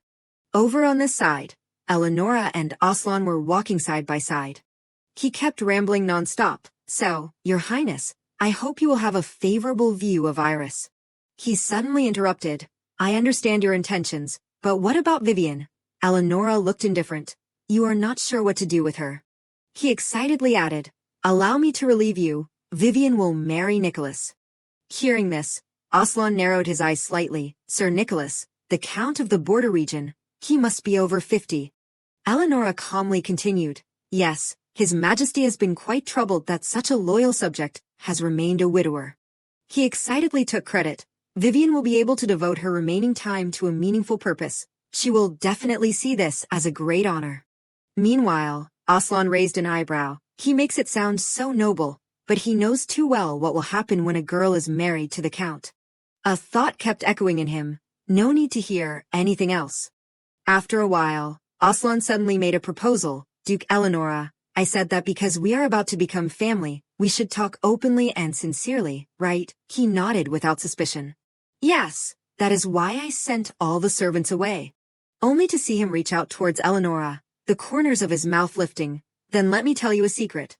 His face stiffened, muttering, I am very honored, Your Highness. Then suddenly Oelon tightened his grip on Elanora's throat. He struggled frantically. Your Highness, what is it? He coldly replied. Consider yourself lucky. Not stopping there, Oelon lowered his voice. Not many people have the opportunity to see this side of me. In that instant, his eyes burned with a fiery red flame. Oelon lowered his voice. The demon of Asteroth. A few minutes later, the entire space fell into silence. Over on the side, Elanora lay sprawled on the ground. He kept groaning. Is there anyone here? A demon is. Suddenly Oelon stomped hard on Elanora. Seeing this, he pleaded in agony. Please have mercy.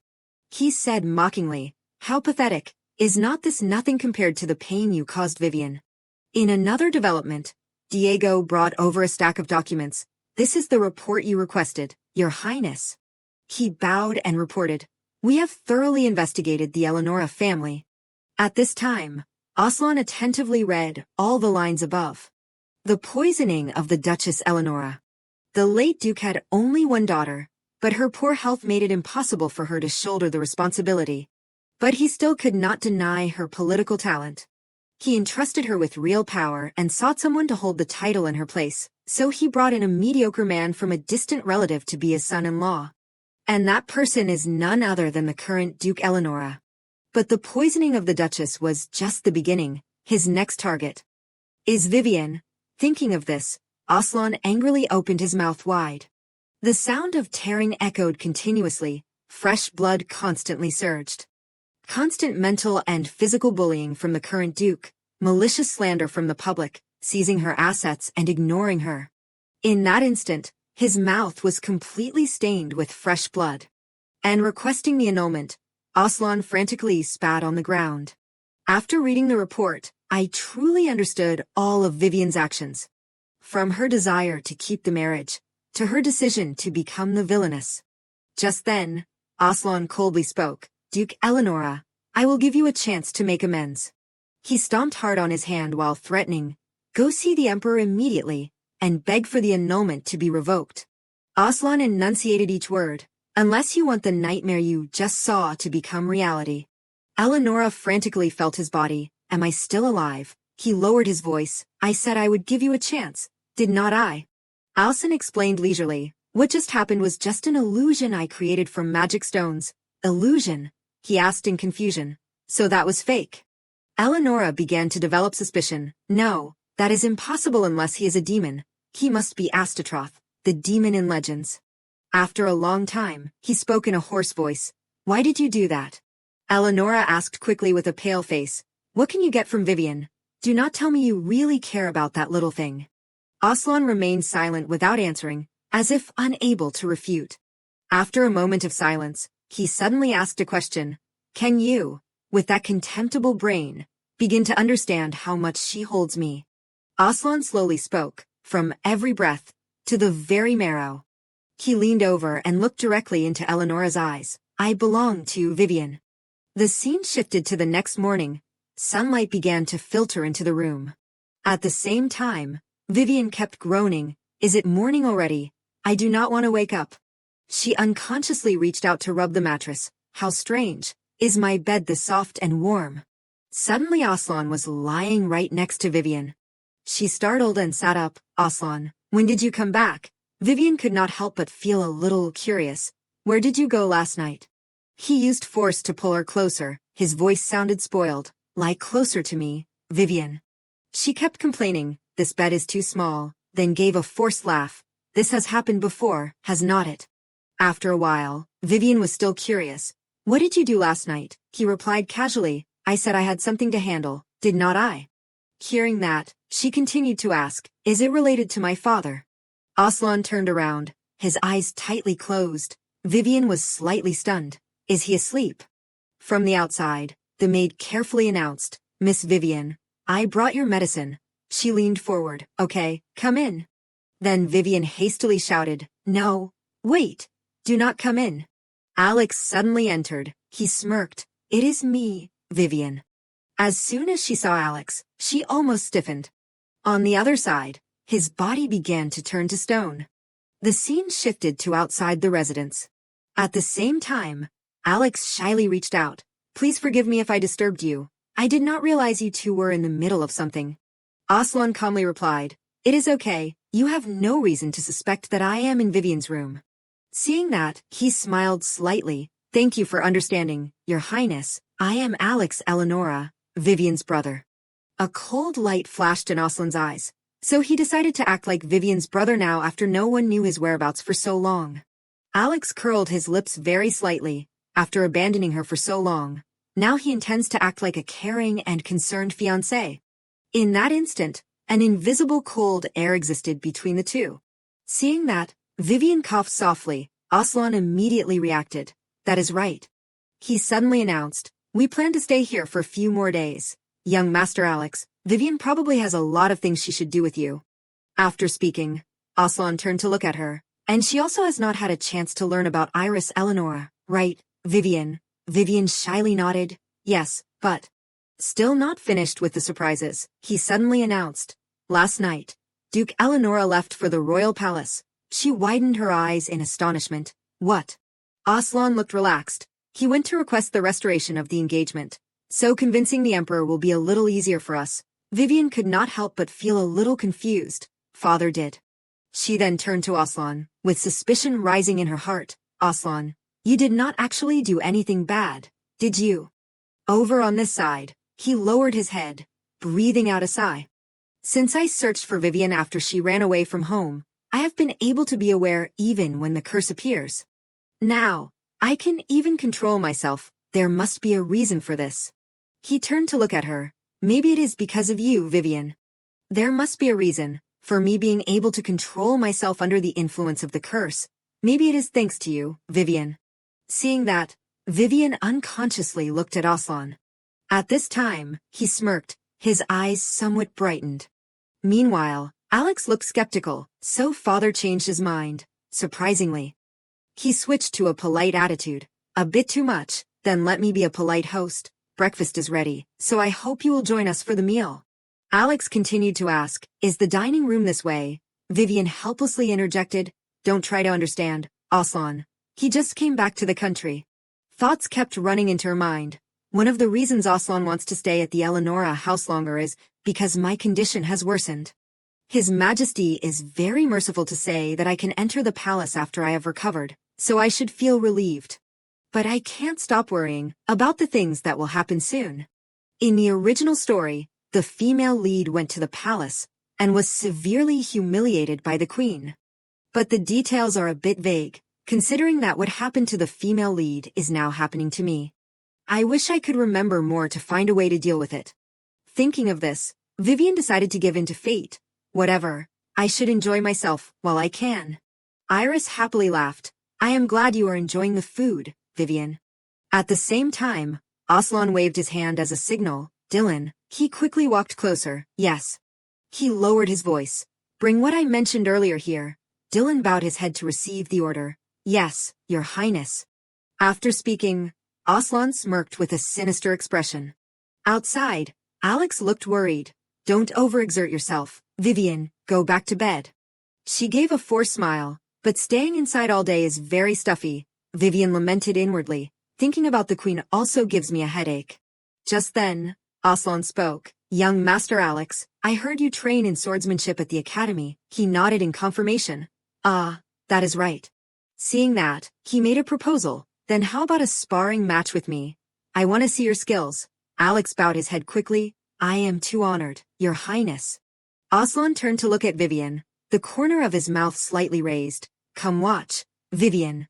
This fight is for you. Her eyes lit up, and at the same time she answered loudly, of course. After a long time, Oelon and Alex raised their swords towards each other. At the same time, Vivian and Iris watched together. She could not help but admire. The sound of clashing swords is so lovely. Watching this entertainment has cleared all the stray thoughts in my head. It is a shame I can't join in, but seeing them so full of enthusiasm is also energizing me. As soon as the fire flared up, Vivian unconsciously realized, maybe they are a little too enthusiastic. Meanwhile, Oelon smirked, not bad, young Master Alex. He chuckled, believe it or not, I was the top of my class at the academy. Oelon calmly mocked, I think that is why it took you so long to come back. Alex retorted bluntly, this is the minimum, most basic for someone like me, do not you think? Iris on the side could not help but be shocked. I know your family is a noble family with great swordsmanship, but seeing it with my own eyes is amazing. She looked helpless. So she is still not interested in Oelon. She hesitated and added, I am so jealous. I am not capable of doing things like that. All I do is read books in the room. Hearing that, Vivian made a proposal. What about magic? Iris repeated in confusion. Magic. She quickly explained, yes, if you learn magic, you will be able to fight, and still enjoy reading books. After speaking, Vivian's body stiffened. Wait, reading books. Now I remember, the place where the female lead met the queen, and was humiliated. A bookshelf fell, and almost crushed the queen. And she blamed the female lead, who happened to be nearby. A thought flashed quickly in Vivian's head. The royal library. But, can I really avoid the tragic ending, just by not going to the royal library? It was clear from when I wrote that fate is not following the direction or chasing after the female lead. It is chasing after me. She closed her eyes tightly, her mouth constantly breathing out. Vivian hugged her mouth tightly, her heart was in chaos. What should I do now? Just then, the sword suddenly fell straight to the ground. Oelon looked at her worriedly, Vivian. The group of people all ran quickly to Vivian. After a long time, the wooden door slowly opened. Alex worriedly approached. How is Vivian? Oelon said heavily, the doctor said she needs rest, but he keeps rambling so I do not trust him at all. He continued with a helpless expression. I doubt whether he gave her a proper examination or not. I am not convinced that she will get the necessary care. Meanwhile, Alex suddenly changed his tone. It is all my fault.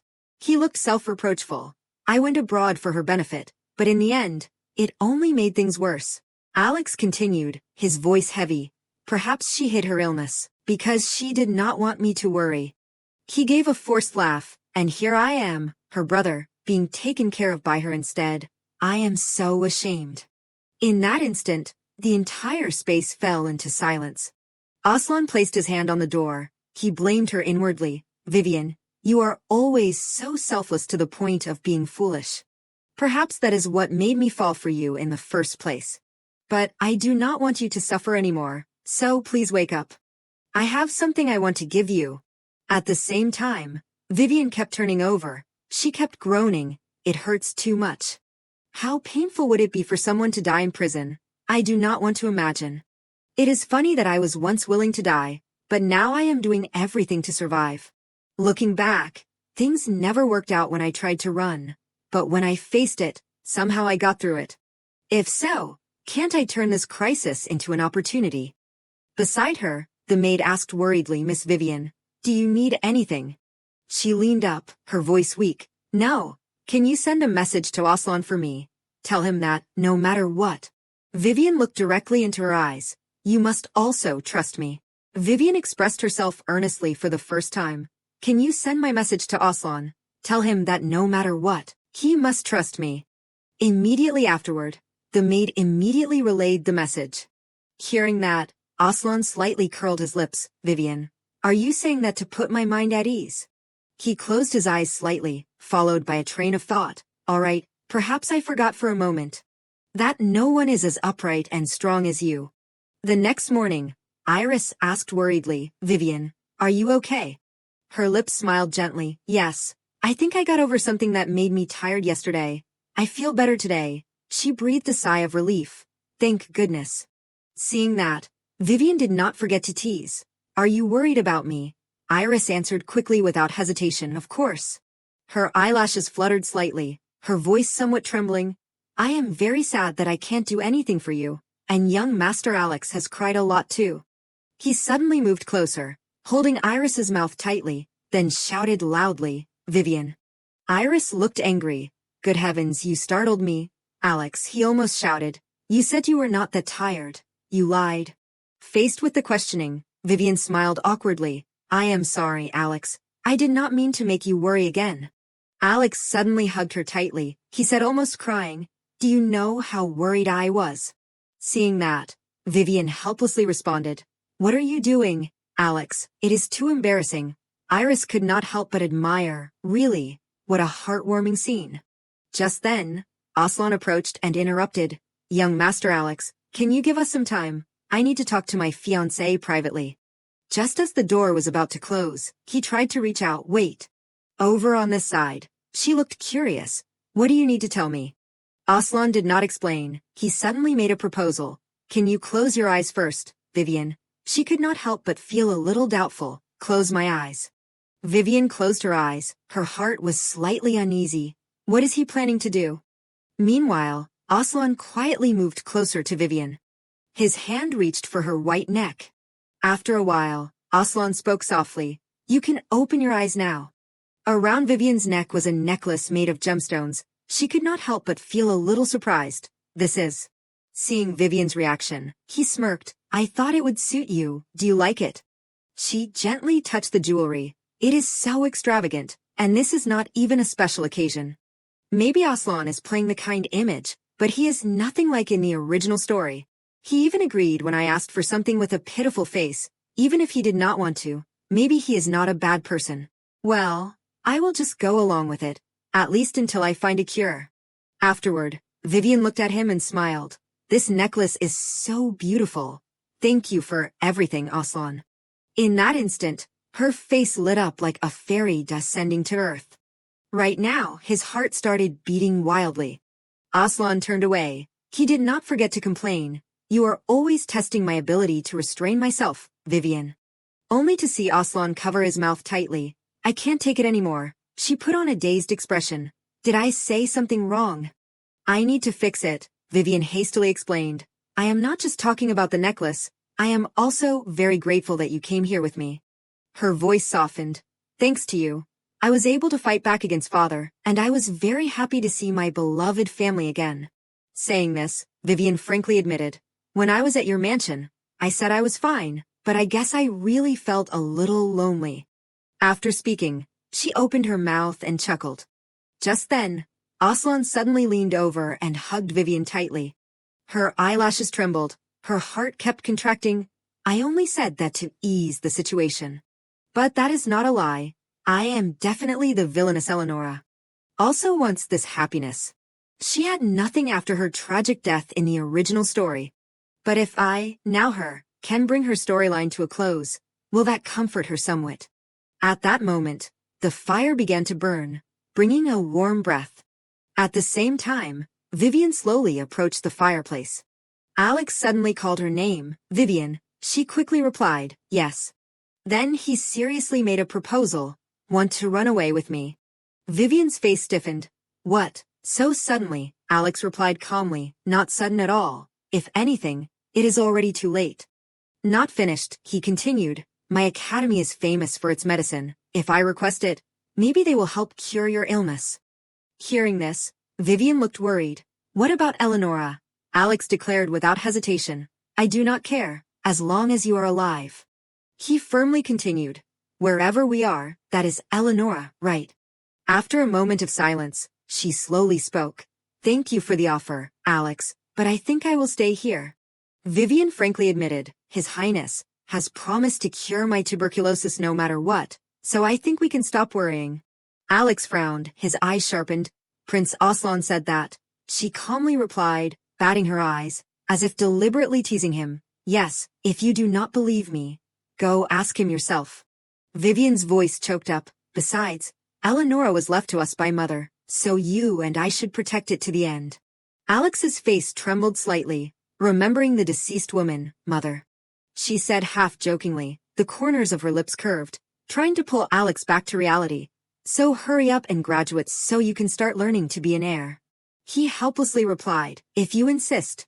Alex did not forget to remind, but if His Highness makes things difficult for you, you have to tell me. Vivian laughed after hearing, oh my, you are so thoughtful. After the joyful time at the Elanora residence ended, Oelon and I set off for the royal palace. Iris chose to study aristocratic etiquette at the residence, and Alex also stayed behind, saying that he had something to handle with Father. Her face paled, her lips trembled slightly. That is right, I completely forgot about Father. Vivian shuddered at the thought of Elanora's unreasonable anger. I could already imagine how much of a tantrum he will throw. Oelon interrupted, his voice deep and sure. Don't worry about that, Vivian, that will never happen. She startled, looking up at him. Yes, how will you? Seeing that, Vivian reassured herself. I think he means Alex will take care of it. In another development, a cold voice rang out, Oelon. The Emperor roared. His voice echoed throughout the hall. I have been tolerant of you, but you dared to take advantage of me and Asteroth. He angrily cursed, you ungrateful monster. Then the Emperor uttered a curse. When you return, you will pay for this. Over on this side, Vivian's eyes widened, her heart sank, her voice almost broke. I will marry that old count. Seeing that Oelon did not answer, she hung her head low. Father said that. He replied calmly, but you do not need to worry. Oelon said with a calm tone, Nicholas will soon be removed from his position, so this marriage will become invalid. Vivian was confused, unable to understand. Removed from his position, a person who has contributed to the country. This situation is too complicated, but since Oelon said it will be okay, I have to believe it. After all, Blackford's intelligence network is second to none. So Oelon, I hope you will also trust me absolutely. Even if Vivian carefully reached out towards him. Have to save the queen you hate. At first, everything seemed to be going smoothly. As Oelon said, I did not have to discuss the marriage with that count. He lost his title for treason, and had been sentenced to death. But about the annulment of our engagement. Just then, a voice rang out, Miss Vivian Elanora. She looked up. Yes, Your Majesty. The Emperor did not bother to look at her, his eyes as sharp as knives towards Oelon. Excuse us for a moment. I want to talk to Prince Oelon alone. Seeing that, Vivian immediately bowed. Yes, Your Majesty. Her heart was worried to the point of suffocation. The Emperor did not seem happy at all. What might he want to discuss with Oelon? In the original story, Oelon endured severe abuse from the Emperor throughout his childhood. Thinking of this, Vivian became even more worried. Is it safe to leave them alone? At the same time, Oelon followed her back with his eyes. He smiled unconsciously. In that instant, Vivian stared at him with worry. Oelon. In a flash, the wooden door slammed shut. After coming outside, she slapped her cheeks. Come on, Vivian. You have bigger things to worry about. I am about to be accused of assassinating the queen. Before that happens, I have to save her myself. I have to hurry before it is too late.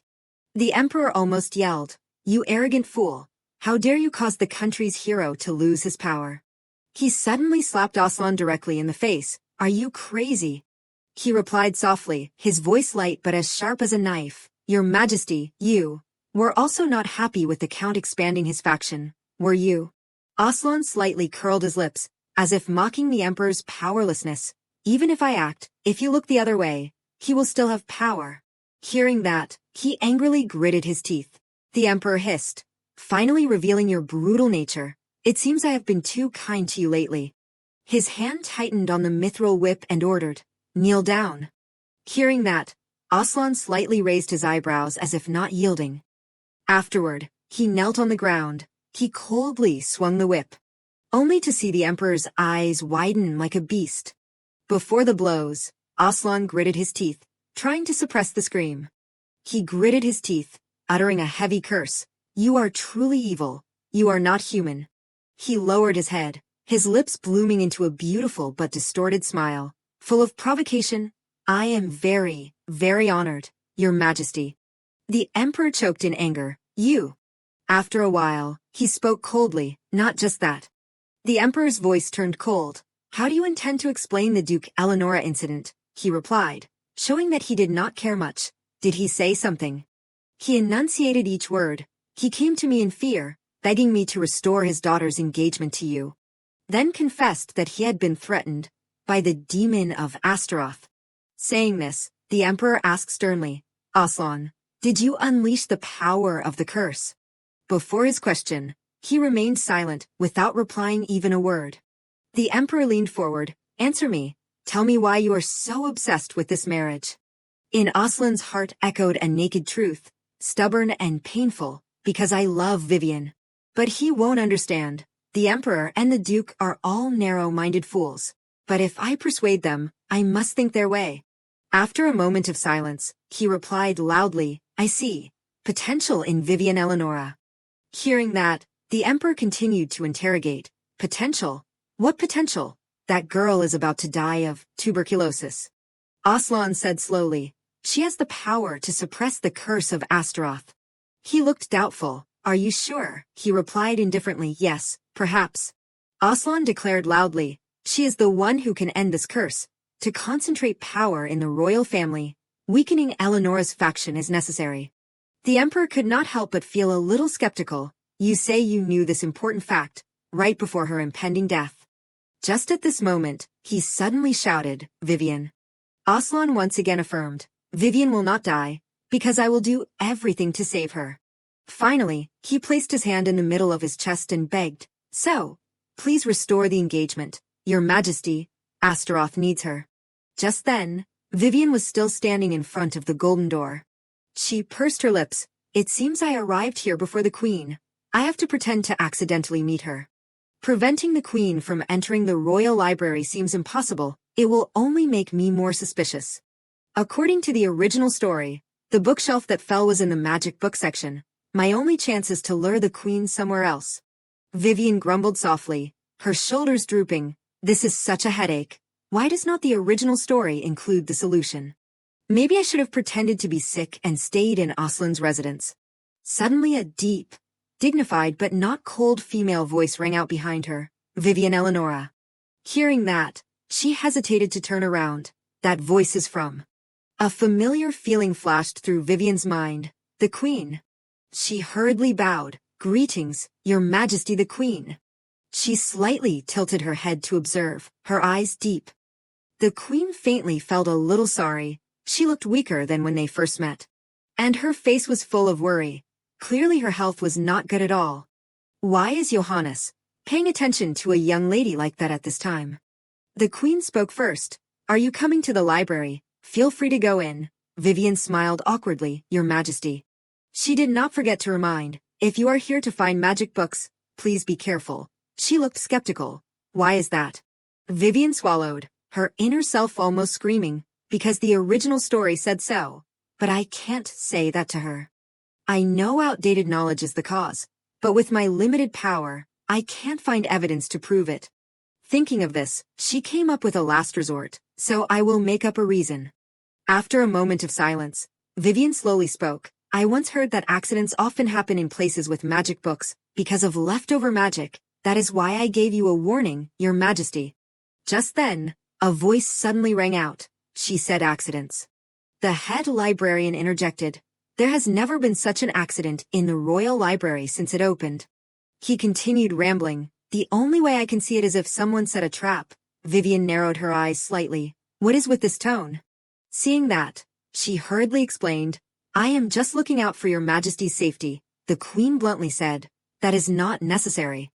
She turned away coldly. I thank you for your concern, but that is not something you need to worry about.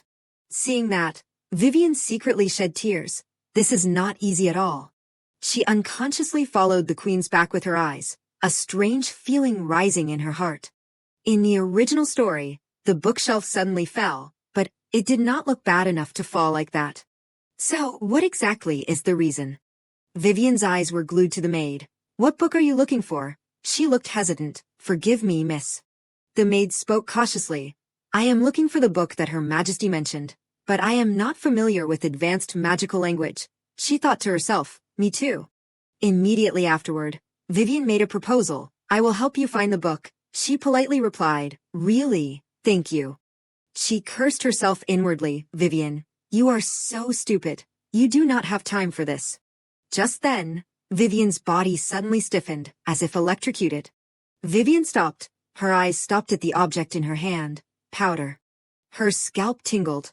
What is that? Static electricity, or magic residue?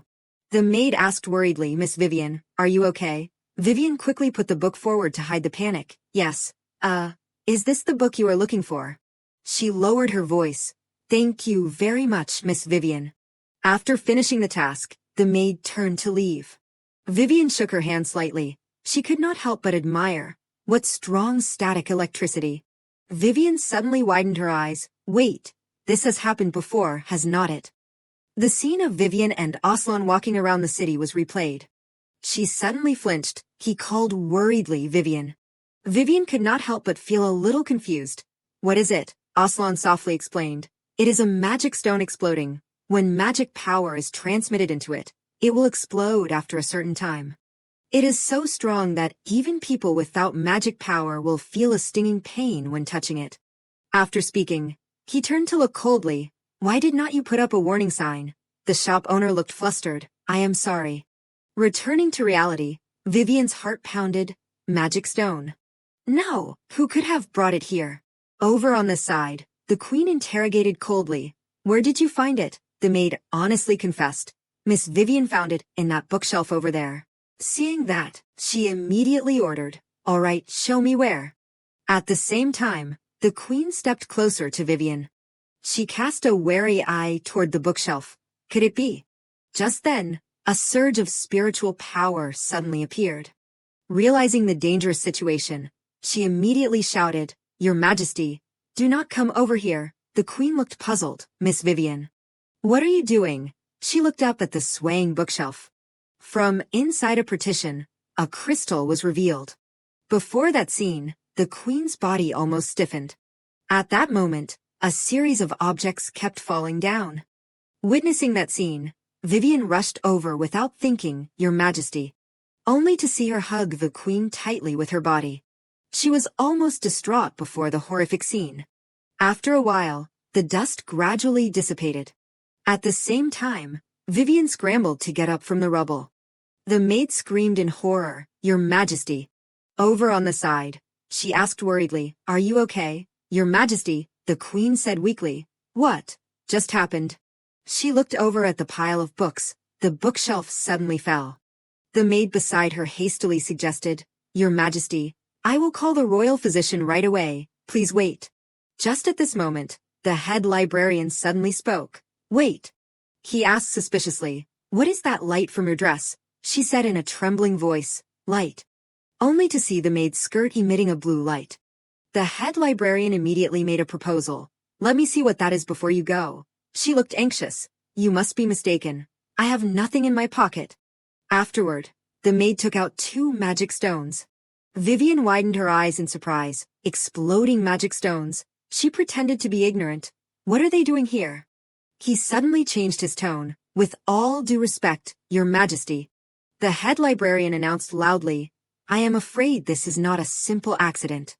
Afterward, he coldly said, Who dares to plot against Her Majesty with magic stones?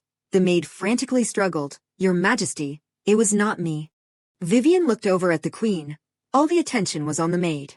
Meaning I do not have to worry about being blamed, right?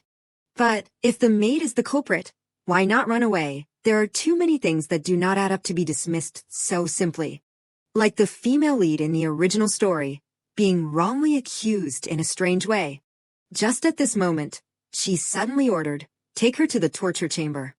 Hearing that, Vivian hurriedly interjected, Wait, if possible, I have something to say first. The queen turned around coldly. What is it? Vivian replied slowly, Handling exploding magic stones so precisely requires proficiency in magic. She looked sternly at her while affirming, But that maid has no knowledge of magical language. The queen immediately urged, Say more, Miss Vivian. Vivian reassured herself. Here goes. After a moment of silence, she truthfully recounted. That maid told me that she had difficulty finding magic books because she was not familiar with advanced magical language. Vivian continued to add, but when I looked at the title on the paper, it was so simple that even I could recognize it. Saying this, she once again affirmed, someone who can't even understand the difference between basic and advanced language would never be able to touch magic stones like this. The head librarian suddenly interjected, Miss Vivian. He put on a suspicious expression. How are you sure she is not acting? Even if what you say is true, then why were the magic stones in her pocket? Faced with the questioning, Vivian replied calmly, I do not know either. Not stopping there, she could not help but feel a little skeptical. But is not it too strange? Why did not she run away but ran straight to the queen, especially when there was clear evidence on her person? The head librarian's face stiffened. Vivian's eyes were fixed on him. Is he the real culprit? Because managing magic books requires proficiency in magic, he is the only one who fits that description. But if I jump straight to the conclusion of accusing him, it won't solve anything, it will only cause more trouble for me. I need to approach more carefully. After a while, she brought the stone closer and made a proposal. What really needs to be investigated is the fragments of the magic stone that caused the bookshelf to fall. Vivian slowly explained, if we can trace the traces from this leftover magic, we can find the person who harmed the queen. Hearing that, the head librarian asked suspiciously, how do you intend to do that? She calmly replied, a simple method. Vivian slowly approached the maid. If someone who is not the owner of the magic power from this exploding magic stone touches it, this kind of resistance reaction will occur. In other words, if the culprit touches it, there will be no reaction. He curled his lips and smiled. Quite impressive. When using magic stones, the magic power will dissipate in a few minutes. Like that, we do not have enough time to find the culprit. Immediately, Vivian interrupted. She replied loudly, exactly. She stepped closer to the head librarian. The culprit is very proficient in magic and also has the same thought. Vivian suddenly brought out the fragments. That is why he did not bother to collect these fragments. She looked directly into his eyes and smiled. Isn't that right, head librarian? The head librarian looked dissatisfied. Are you suspecting me? Vivian chuckled softly. No, I did not say I am suspecting. Saying that, she suddenly grabbed his hand tightly. The head librarian screamed in horror. What are you doing? Only to see the magic stone hardly react on his hand. The stone did not waver even once. Seeing that, Vivian smiled faintly. I am sure. The group immediately buzzed. The magic did not react, so that means. The head librarian could not help but feel a little surprised. You seem to know quite a bit about magic, Miss Vivian. She looked modest. Huh. I do not know that much. Vivian hesitated to explain. I just picked up a few things while listening and observing Grand Duke Asteroth. He breathed softly. I see. I did not expect this. Then the head librarian laughed heartily. I clearly underestimated you. After a long time, the group of maids worked hard to clean the bookstore. Over on this side, Vivian asked worriedly, Your Majesty, are you okay? The queen frowned slightly, Miss Vivian. Her heart could not help but panic. Crap, she looks annoyed.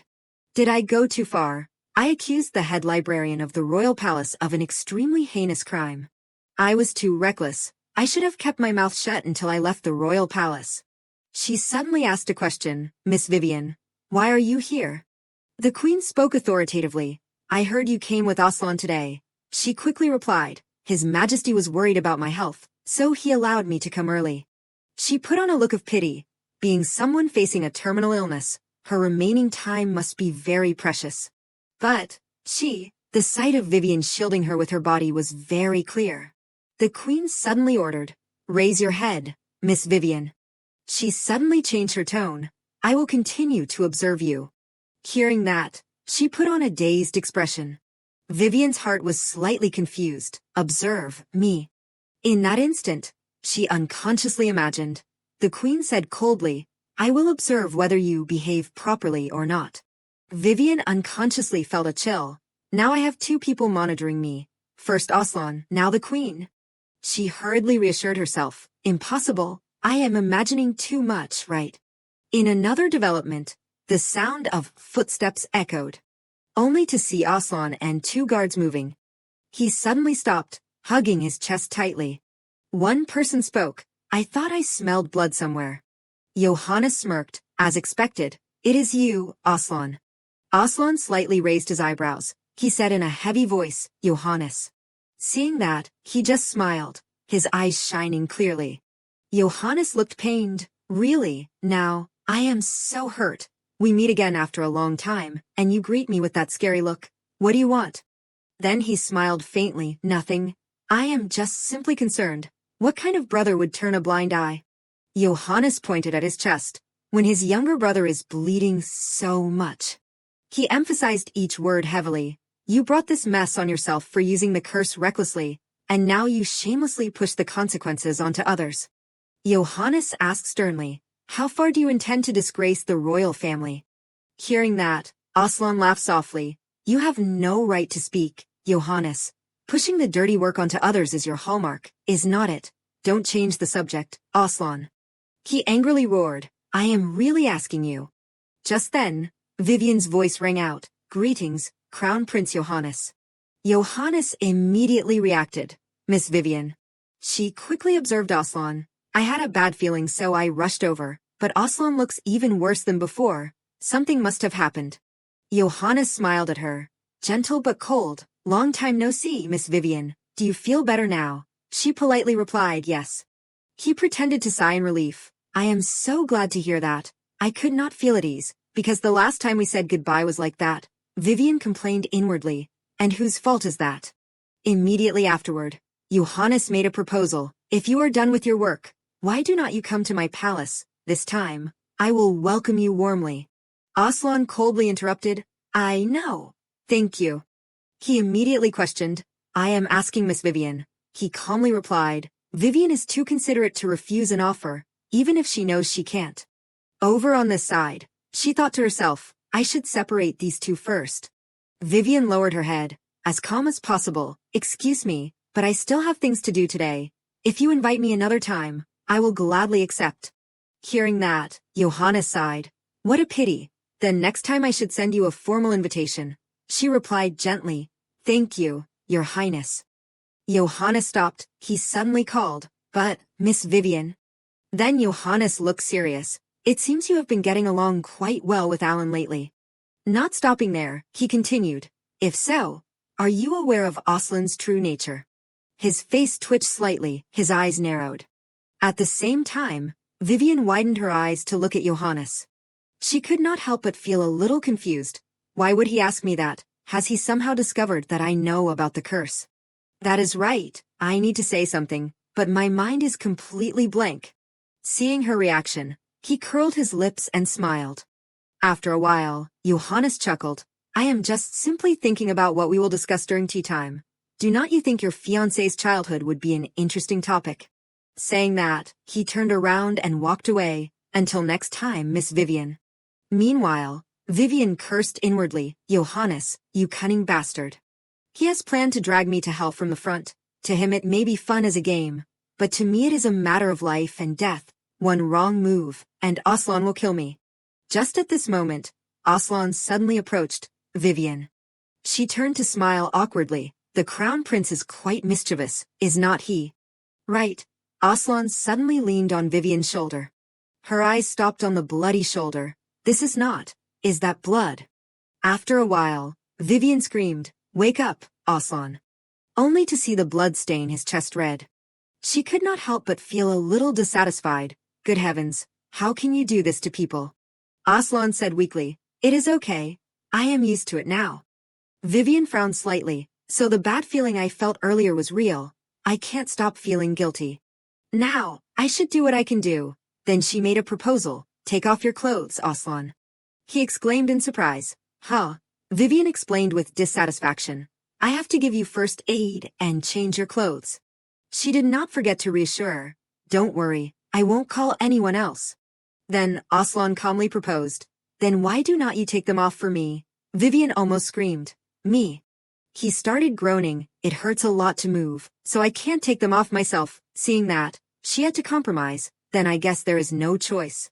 Vivian kept telling herself, all right, focus. If I accidentally touch his wound, I will make him angry. Carefully, little by little. Meanwhile, Oelon's cheeks were flushed.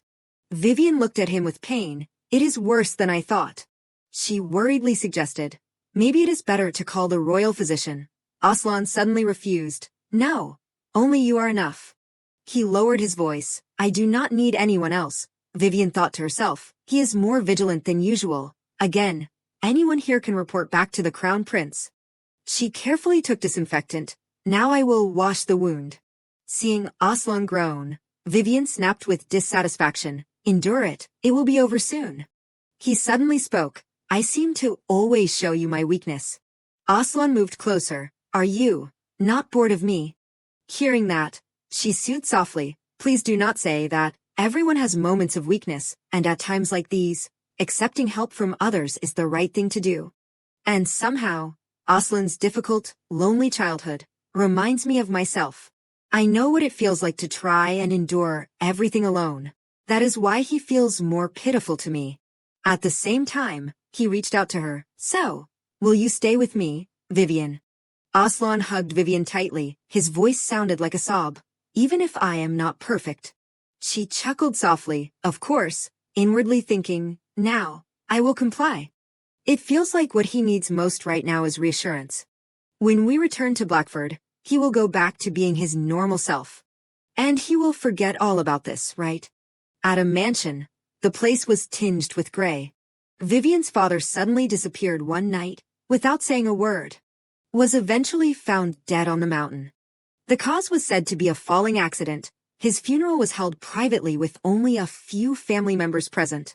She looked at the portrait with an emotionless expression, her heart unmoved. It was a funeral but no one cried, and once again, I did not cry at all. Even so, there is something about his death that still lingers in me. My brother, who planned to return to the academy, suddenly found himself inheriting the Duke title, which made him extremely embarrassed. Thankfully, Oelon, with his wealth of experience, provided a lot of support. Making the inheritance process go smoothly, Iris was finally officially added to the family. Thinking of this, Vivian smirked. That is right. Overall things turned out well for everyone, so why? I am the only one. Only to see her rush forward, her hair flying in the wind. In Vivian's heart, a question mark was placed. Having such a grueling life, a slayan. Why am I so distressed like this? Let us go back to yesterday morning. Just at this moment, she was surrounded by the group of maids. Then Vivian looked at one point with surprise. She reached out to touch her skin. Her heart could not help but feel a little confused. There is something on my chest. What could it be? Immediately afterward, Vivian hurriedly turned around. She asked quickly, Emma, do you see a white mark on my chest? She replied with a skeptical look, yes. Seeing that, Vivian quickly signaled, look closely, on the left side. Emma suddenly changed her attitude. She looked annoyed. I do not see anything. Can you pull up your dress? Hearing that, Vivian's face fell. She reassured herself. Maybe it is too faint for Emma to see. But why do I have this? There is a similar mark in the novel, but the color and shape are different from mine. It is so dark that the female lead has to wear dresses that cover her chest. Mine actually looks more like the one on Oelon in the cave. Thinking of this, Vivian could not hide her curiosity. Does Oelon know about this mark? And it would not change anything if he knew. I can't ask directly about something so suspicious, right? But I am here again, appearing with these silly thoughts in my head. Honestly, just then a voice rang out through the crack in the door. I believe the key is to keep quiet. Vivian immediately put her ear close to the door to eavesdrop. Dylan's voice transmitted, yes, our cameras are also keeping an eye on those outside who are trying to approach. Inside, Oelon reminded sternly, be more thorough, Dylan. He replied softly, then asked in confusion. Understood, but, are you really going to do that? Oelon did not answer. He turned away. Dylan continued to add, I understand your intentions, but, it is very risky. He lowered his voice trembling slightly. In the worst-case scenario, the lady could die. Just at this moment, a sound rang out. Dylan turned around vigilantly. Wait. He quickly walked towards the door and shouted loudly, someone there. As soon as the door opened, the outside was empty without a single person. Dylan immediately closed the door. He quickly reported, "Nothing, Your Highness." Meanwhile, Vivian peeked out with a dazed expression. "What are they talking about? I could die." In a flash, a horrific thought flashed in her head. Oelon is finally about to get rid of me. Vivian's facial muscles twitched slightly from the shivers. She could not help but feel a little dissatisfied. I did not show kindness to him and expect to get anything in return. But how can he forget all the things I have done for him? Then Vivian closed her eyes tightly, her mouth pursed. In that instant, her chest suddenly throbbed. I thought we had gotten a little closer at the mansion, but I was too naive. Meaning I will have to deal with this five-pointed star without Oelon knowing. Is there really no other way besides finding him? Jesus, the archmage in the original story. He is the leader of a mage guild, and the one who helped the female lead awaken her power. She focused on thinking, maybe he knows something about this five-pointed star. He is a mysterious person who is hard to find, but I already know the location, thanks to the original story. Thinking that, Vivian immediately made a plan. Getting to him is not the problem. I just need to wait for an opportunity to sneak out alone. The next day, Oelon stood properly on the stone ground. Beside her, Vivian thought to herself, of course, there is no way he will let me go out on my own. Just a normal outing, right? He is wearing his military uniform, carrying a sword, and that scary look on his face. Oelon suddenly spoke, the corners of his mouth slightly curved. I have reserved the entire place we are going to today, so no one will bother us, Vivian. However, Vivian's heart was not at peace. She shuddered unconsciously. That is what every murderer says. Anyway, I guess the small ray of hope is. I am close to Jesus's guild. An opportunity like this won't come again. I need to get away from him quickly. After a moment of hesitation, Vivian bravely spoke her mind. Oelon, I see a store I want to stop by. Would you mind if I go alone? As expected, Oelon immediately refused. It is not safe for you to go alone. Let us go together. Vivian pretended to be embarrassed. She mumbled in her throat. But, it is a little embarrassing to go with a man. Before his frozen face, Vivian said bluntly, it is a lingerie store, you see. Hearing that, Oelon immediately compromised. It seems I was not very considerate. Go ahead, Vivian. She happily giggled. Really? Saying that, Vivian turned and ran. Then I will meet you at the restaurant in 20 minutes. He called out helplessly. Wait, Vivian, what about the maids? A few seconds later, Oelon was still frozen. He stared blankly at the emptiness in front of him. She is gone. In another development, at an antique booth. Just then, Vivian crouched down, panting, I am here. She looked up at the sign, silently affirming, the sign has a jade green color, like in the original, there is no mistake, Jesus must be inside. As soon as Vivian's hand touched the doorknob, she kept reassuring herself, all right, calm down.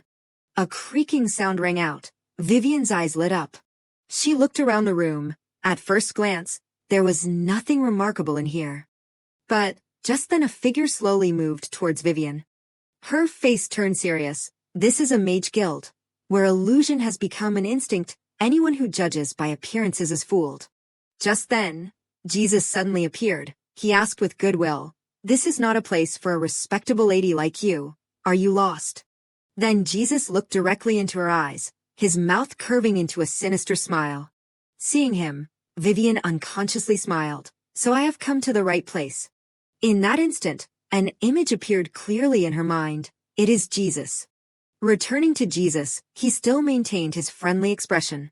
Seeing that Vivian did not reply, Jesus repeated the question once again. Are you lost? At the same time, she began to have an idea. No doubt, this is Jesus. He is disguised now. But I know how to reveal him. By singing, the lullaby of the empire. After a while, Vivian sang with a clear voice like water. It is said that demons appear on the night of the red moon. Meanwhile, the corners of Jesus's mouth unconsciously curved up. He excitedly continued, that is right, so no matter what you do not open your eyes. Suddenly a surge of spiritual power slammed towards Vivian. Just then, Jesus suddenly changed his tone. You are not a mage. He appeared with a new appearance, his voice cold. So what brought you here? She looked at Jesus with suspicion.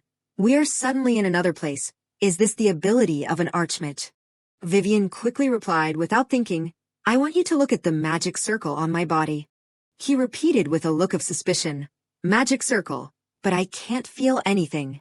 In a flash, Jesus' face changed. He looked at her with concern. What kind of mind-altering magic is this? Seeing Jesus' reaction, Vivian asked worriedly, is it that bad? He stepped closer. It is worse than bad. Jesus approached from some time. He stared at Vivian while saying loudly, it is very powerful dark magic. Jesus' eyes shifted to her chest, so powerful that when activated, it will kill you by shattering your heart. Saying that, he narrowed his eyes. You do not seem surprised at all. Usually news like this would make people excited. Contrary to her appearance, Vivian's inner self was almost screaming, I am very flustered inside, she said wearily, because an archmage like you would know the solution. Hearing that, Jesus chuckled softly, you are quite perceptive. Fortunately, I have two good news. He raised his finger in the air and signaled, first, your magic circle is not yet complete. Dark magic circles are always dark red, but yours is not. Saying that, Jesus emphasized each word heavily. If I break the structure first, then we can solve the problem, Vivian quickly replied. I understand, then please hurry. Suddenly, he put his fingertips in front of her. His voice sounded like a call from the underworld. Second. Jesus frowned. He continued to add, that magic circle is suppressing your tuberculosis. Dark magic is already very possessive, and it hates its target dying from causes other than itself. He smirked casually. You have the choice of either dying from tuberculosis or from that dark magic. Over on this side, Vivian looked dissatisfied. Hello. She calmly replied, I want you to break its structure. Jesus, I will reward you with anything you want. Jesus repeated excitedly, reward, I like that idea. He tilted his head back and chuckled, but money is not my only motivation. Then Jesus brought a dagger in front of her. What I want is the blood of a pure Elanora. Jesus walked closer to Vivian, his shadow covering her. Do I have your permission, even if it means injuring your noble body? At this time, she frowned slightly. He knows something about my bloodline. But, Vivian suddenly snatched the knife from Jesus' hand. She said resolutely, I do not like to disappoint you, Jesus. Vivian slowly brought the knife closer. She lowered her voice, but I do not have time to hesitate for this. Without hesitation, Vivian slashed her hand hard. Fresh blood gushed out. Her voice once again rang with determination. I will give you the blood of a member of the Elanora family. Bright red blood flowed down. Vivian looked coldly at Jesus. Is this enough? He laughed, his eyes lit up with delight. Jesus staggered, his mouth bursting into mad laughter. You are truly not afraid of anything, lady. After a hearty laugh, he could not help but admire. Very good. Jesus' voice rang like a curse. We have a deal. Afterward, Vivian ran out quickly.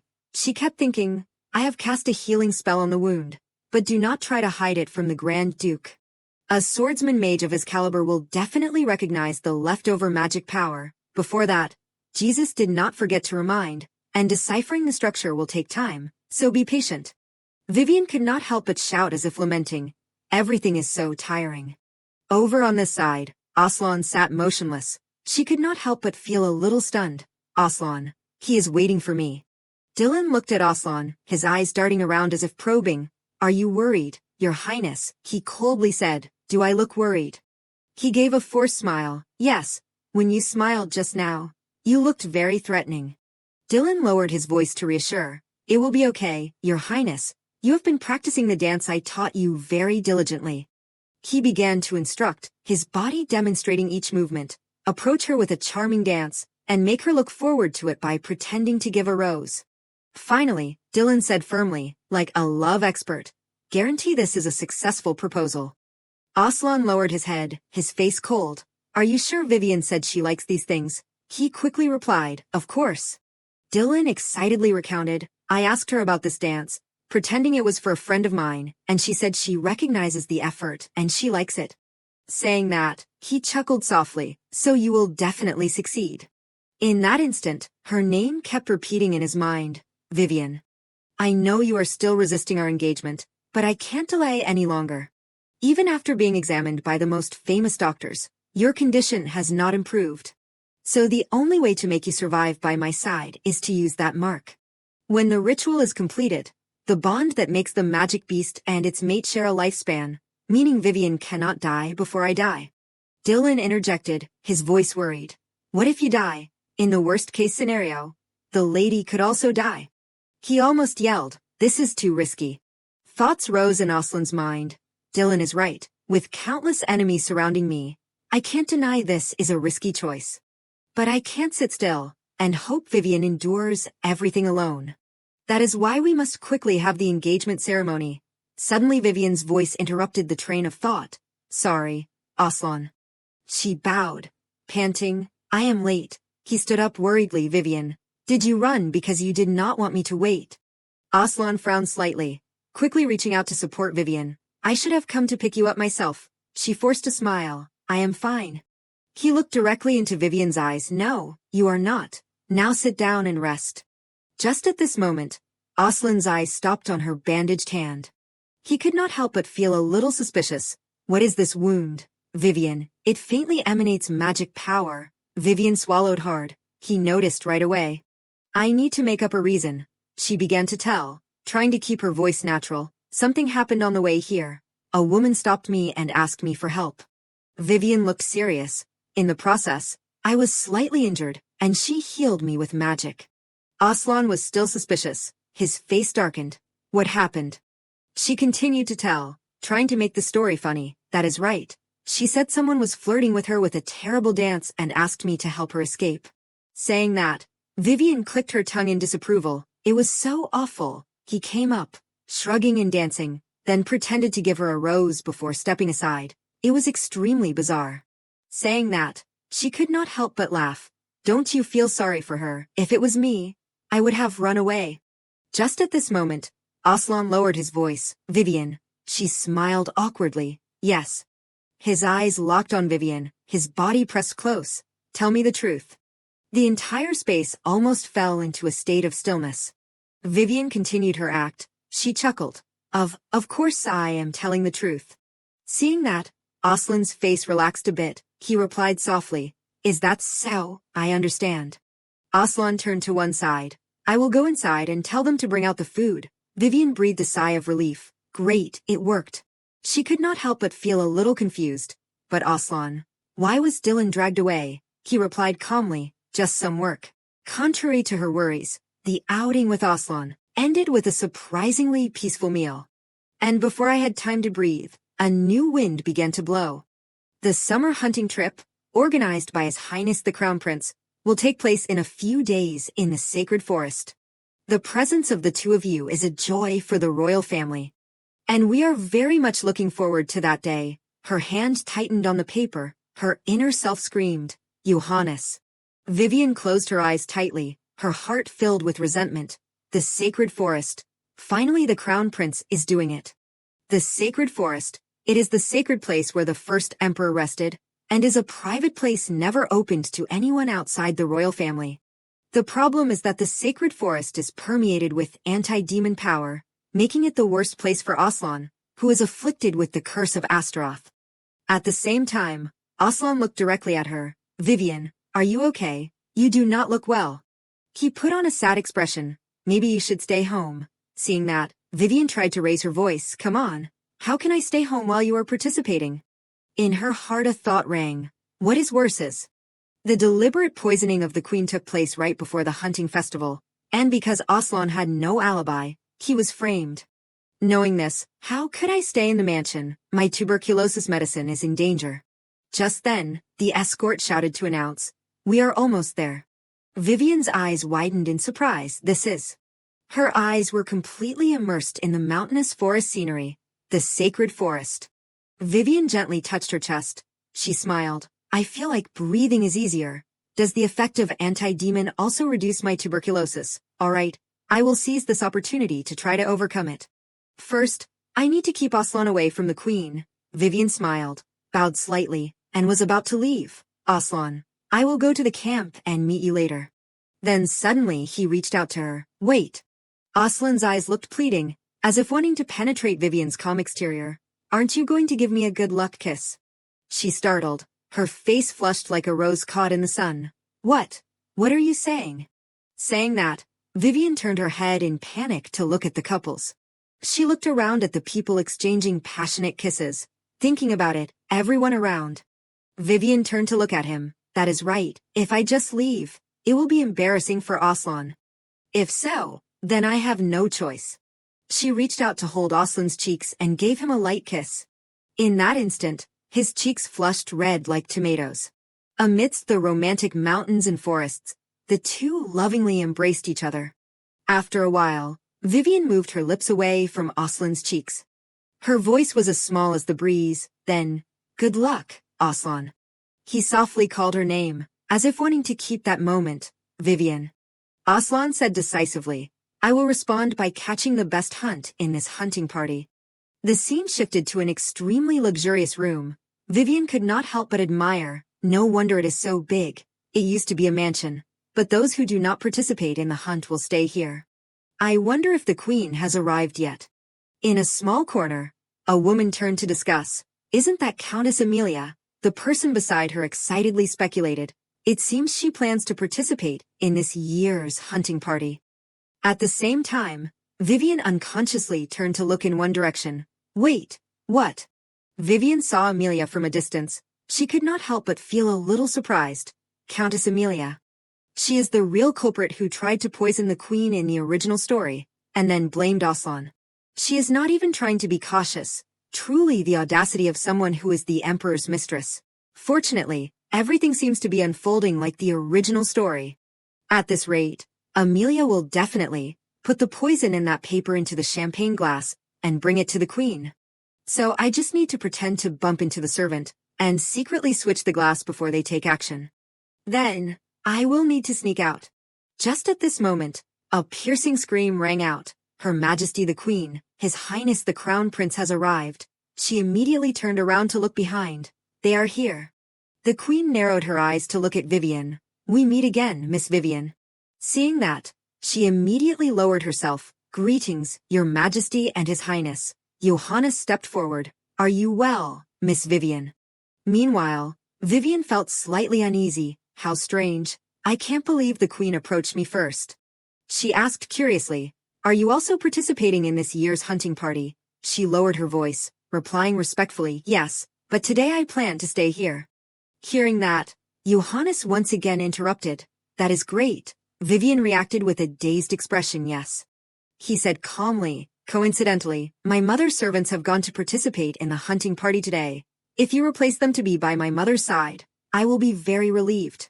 Vivian turned around. She bowed respectfully. Although I am still lacking, I will do my best today. At the same time, the Queen stared at Vivian.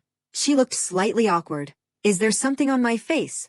After a while, she waved her hand to signal. You do not look well again. I have already called the royal physician. So please allow him to examine you. Examine me. Vivian placed a big question mark. Why does she want him to examine me? The Queen's meaningful reminder suddenly echoed in Vivian's head. I will continue to observe you. She unconsciously felt a chill down her spine. Could it be? She called the doctor to see when Oelon's fiancé will die, because the time is lasting longer than she thought. Now that I think about it, the female lead was extremely humiliated by the Queen in this very place. Will something terrible happen to? At the same time, Pablo carefully brought the stethoscope to Vivian. His voice rang low. My name is Pablo. I will examine you today. Now if possible I will listen to your lungs. She tried to resist inwardly. No, I can't. Vivian quickly shifted her gaze. Wait, what is Amelia doing? Her servant is coming here. At this rate, switching the glasses is impossible. On one side, the royal physician is targeting me, and on the other side, the servant is approaching the Queen. I am really in big trouble. The more Vivian thought, the more confused she became. What should I do? Think, Vivian. There has to be a way to escape this. In that instant, her body almost stiffened. After a moment of silence, Pablo's voice rang out again. Miss Vivian. She carefully looked at his chest. Can I use this? I will try it. Without hesitation, Vivian reached out to take the sharp metal piece. She sternly questioned, What is this sharp tweezers for? Pablo hastily explained, It is just a medical instrument used to examine the respiratory system. Vivian smiled faintly. So you plan to use this to poke my nose? Seeing that, he still tried to explain. It may be uncomfortable, but it won't hurt, she said coldly. I refuse. What if they injure me? Vivian quickly glanced around. Good. I am attracting everyone's attention. Let us play the villainous act. I can't stop the poisoning myself. I will let someone else do it. Vivian shouted loudly, her voice echoing throughout the hall. Over there, a maid startled. Yes, did you call me? She brought the tweezers closer to the maid with a serious expression as if handing over contraband. Yes, you. Hold these tweezers for a moment. She trembled slightly, Miss Vivian. I have to bring this glass of wine to the Queen, Vivian said in an authoritative voice. Just for a moment. I just need to check if these tweezers are harmful to me. Saying that, she chuckled softly. With this thing, my brother had it made for me, and it has the ability to determine whether there is anything harmful to me in the surrounding area. A nobleman whispered, trying to cover his mouth. It is the villainess of Elanora. The person beside her looked disapproving. It has been a long time since she caused trouble. But here she goes again. Vivian shrugged slightly, her lips curved into a provocative smile. Everyone sees it, right? I am not touching the wine glass. After a while, she brought out a crystal and urged, check it out. The maid panicked when she felt everyone's gaze on her. She shouted, please let me go. At the same time, Johannes's eyes stopped on her. The entire hall began to panic. Whispers rang out. What just happened? Pablo looked at Vivian with horrified eyes. That, impossible. One of them hesitantly spoke. That item has turned black, so that means there is something wrong with that tweezer. He tried to explain. Impossible, there must be some misunderstanding. Vivian turned around coldly. Misunderstanding. Before her probing eyes, Pablo said strongly, you said it determines everything that can harm you in the surrounding area, right? So maybe it is not reacting to my tweezer. She slightly curled her lips. That is right, Pablo. Vivian smiled meaningfully. Let us just say you are right. Then what do you think it is reacting to? At the same time, the maid's body trembled. Before her strange reaction, he could not help but feel a little confused. That maid. Immediately afterward, Pablo blatantly accused. That maid is very suspicious, especially that glass of wine. Vivian looked suspicious. You mean there is something wrong with this glass of wine, he said calmly. I think it is worth taking a look. She brought the shining object closer. The black light became darker. You are right. This item is reacting to the glass of wine more strongly than the tweezer. A lady covered her mouth and shouted, oh my goodness, was it poisoned?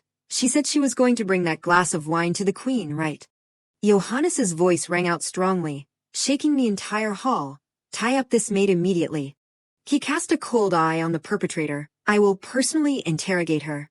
The maid cried and screamed as she was dragged away. No, I am innocent, Your Highness. Vivian thought to herself, I think this matter has been resolved more or less. Now is my chance to sneak away. I spent more time here than I planned, so I have to hurry. According to the original story, Oelon's demonic energy will erupt around dusk. So I have to prevent him from entering the tomb of the first emperor. Just then, Johannes suddenly spoke. I am very impressed, Miss Vivian. Her body immediately stopped, her body stiffening like a stick. Vivian turned around, trying to hide her nervousness.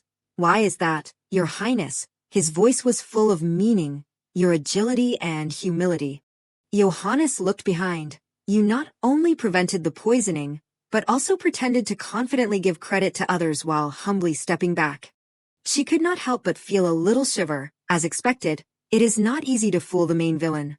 Maybe it is better to be honest now. After a while, Vivian bowed, her voice murmured, Excuse me, Your Highness. Johannes waved his hand to reassure. Don't be nervous, I know you are not the culprit. He suddenly lowered his voice. It is a shame. You are too good a woman for Oelon. Saying that, Johannes calmly turned around. She looked after him in confusion. Excuse me, Your Highness. Vivian stared at him with a puzzled expression. Meanwhile, Johannes quietly observed her. But, he smirked, if you go to Oelon, you will soon discover. Your fiancé is nothing more than prey. In another development, the man said in a heavy voice, he can't have gone far. We have to capture him alive. At the same time, Oelon painfully clutched his chest. Damn it. If I touch the relic, I will no longer be able to control the demonic energy. I had prepared carefully for the sacred forest and the consequences of anti-magic, but I never imagined they would go so far as to use the sword of the first emperor, a relic, to strike me. You crave to capture me that much, Johannes. Afterward, he could not help but groan, I can't. Oelon's body collapsed to the ground. He wiped his mouth with his hand. His breath was heavy as if wanting to burst into a roar. I can't go any further, I need to rest. Oelon swept his eyes along the trampled earth. His animal instincts sounded a warning. There are trail marks, a road leading deep into the forest. To the tomb of the first emperor, only allowed to enter by the direct line of the royal family. If I lose to them, then the only way is to go inside the tomb. But I can't withstand the anti-magic force in the tomb. I will have to roam around in beast form for a long time.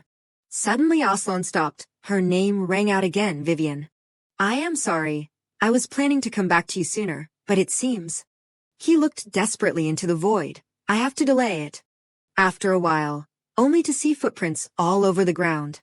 At the same time, Vivian pulled the horse's reins hard. She looked ahead, her face gradually showing undisguised anxiety. The sun is about to set, but there is no sign of Oelon. If everything goes according to the original story, Oelon will lose control of his demonic energy because of Johannes's trap, and he will turn into a black lion in front of his loyal subordinates. Then he will have no choice but to eliminate them. I must do everything I can to prevent this tragedy. Just then, Vivian put on a panicked expression. She hastily tightened the reins. The horse stopped immediately. Vivian's eyes followed the deep hoof prints in the mud. They were fading, but there were clearly traces of animals and humans. But this path leads directly to the tomb of the first emperor. His name came out like a plea, Oelon. The scene shifted to the deepest part of the forest. At the tomb of the first emperor, she thought to herself, if Oelon is here, he must have transformed into beast form and lost his mind. Vivian kept telling herself, I should be careful. Then she unconsciously turned around to look behind. Vivian looked at the thick bushes with confusion. What is that sound? From inside, two bright red eyes glowed.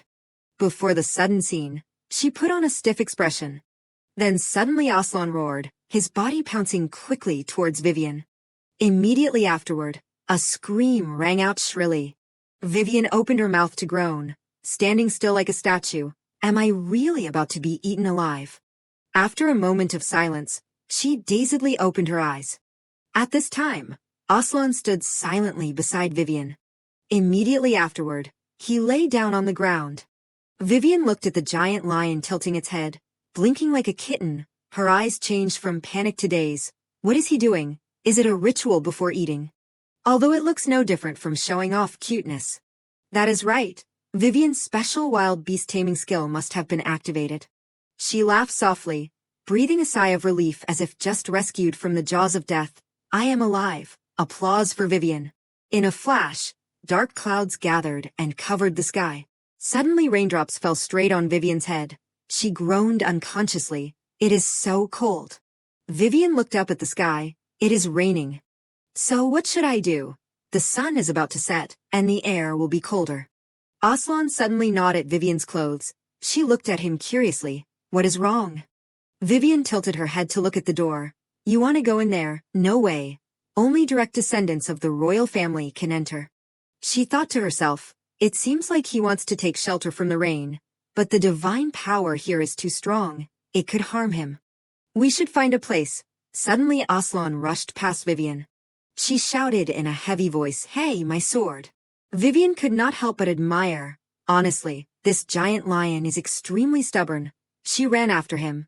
There is no time to joke around. Seeing that, Vivian had to compromise. All right, but we have to get out of here right away.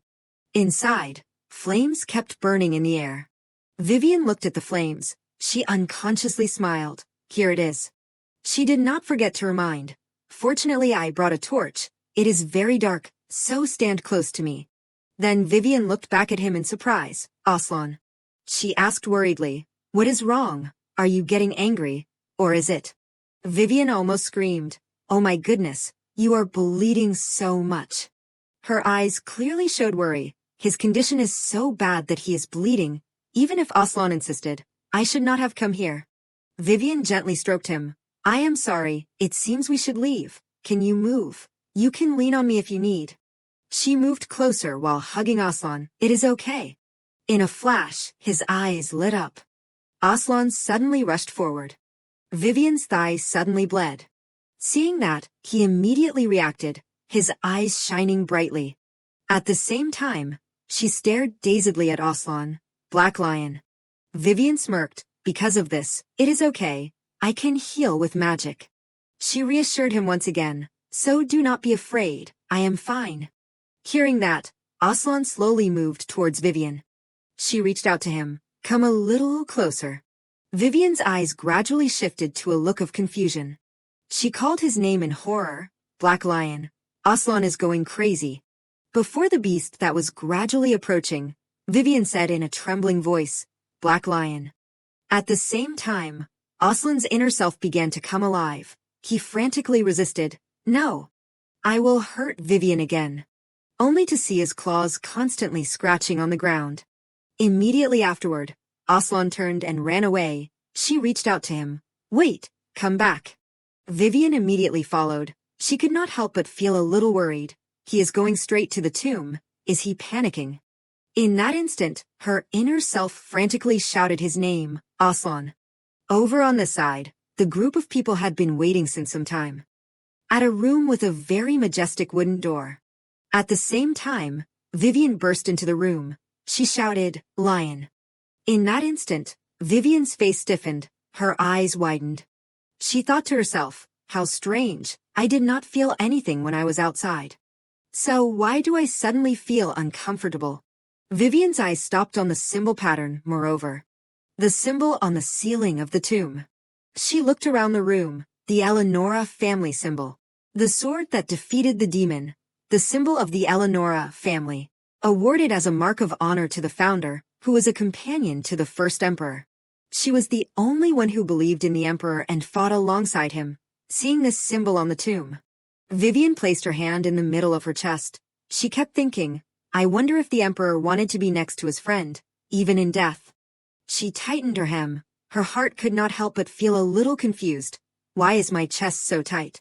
It is not the tuberculosis acting up. Do I feel discouraged because I am standing before someone else's grave? Just then, Oelon suddenly appeared. He slowly moved towards Vivian. Seeing that, she smiled happily. It is you. I am glad you came back. It is too stuffy here. Vivian staggered while enthusiastically persuading. Let us get out of here, Lion, or I will leave on my own. Then suddenly her face turned to a look of surprise, muttering, wait. Only to see Oelon rush towards the group of people. Just then, the man shouted in a heavy voice, capture that Black Lion alive. Vivian turned to look behind. Her eyes widened, her heart beat fast, her body tense like a bowstring. What is happening? They want to capture Oelon alive. Are they Johannes's people? They have been following me all along, Oelon realized, and saved me. She kept repeating in her subconscious, again, like the incident in the cave. Vivian's hand quickly placed on the hilt of the sword, but if there is a difference.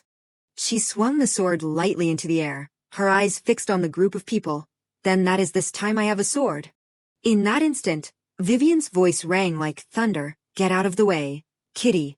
Before the group of people could react, her body rushed towards them. Vivian's eyes narrowed, inside hidden a resentment. The sound of the sword slicing down created a chilling sound. Fresh blood splattered everywhere. The man said in a trembling voice, who is she? Why did not you deal with her sooner? The person beside him replied hesitantly, I did not know she could fight like that. Seeing that, he hastily ordered, kill her. We can't leave any.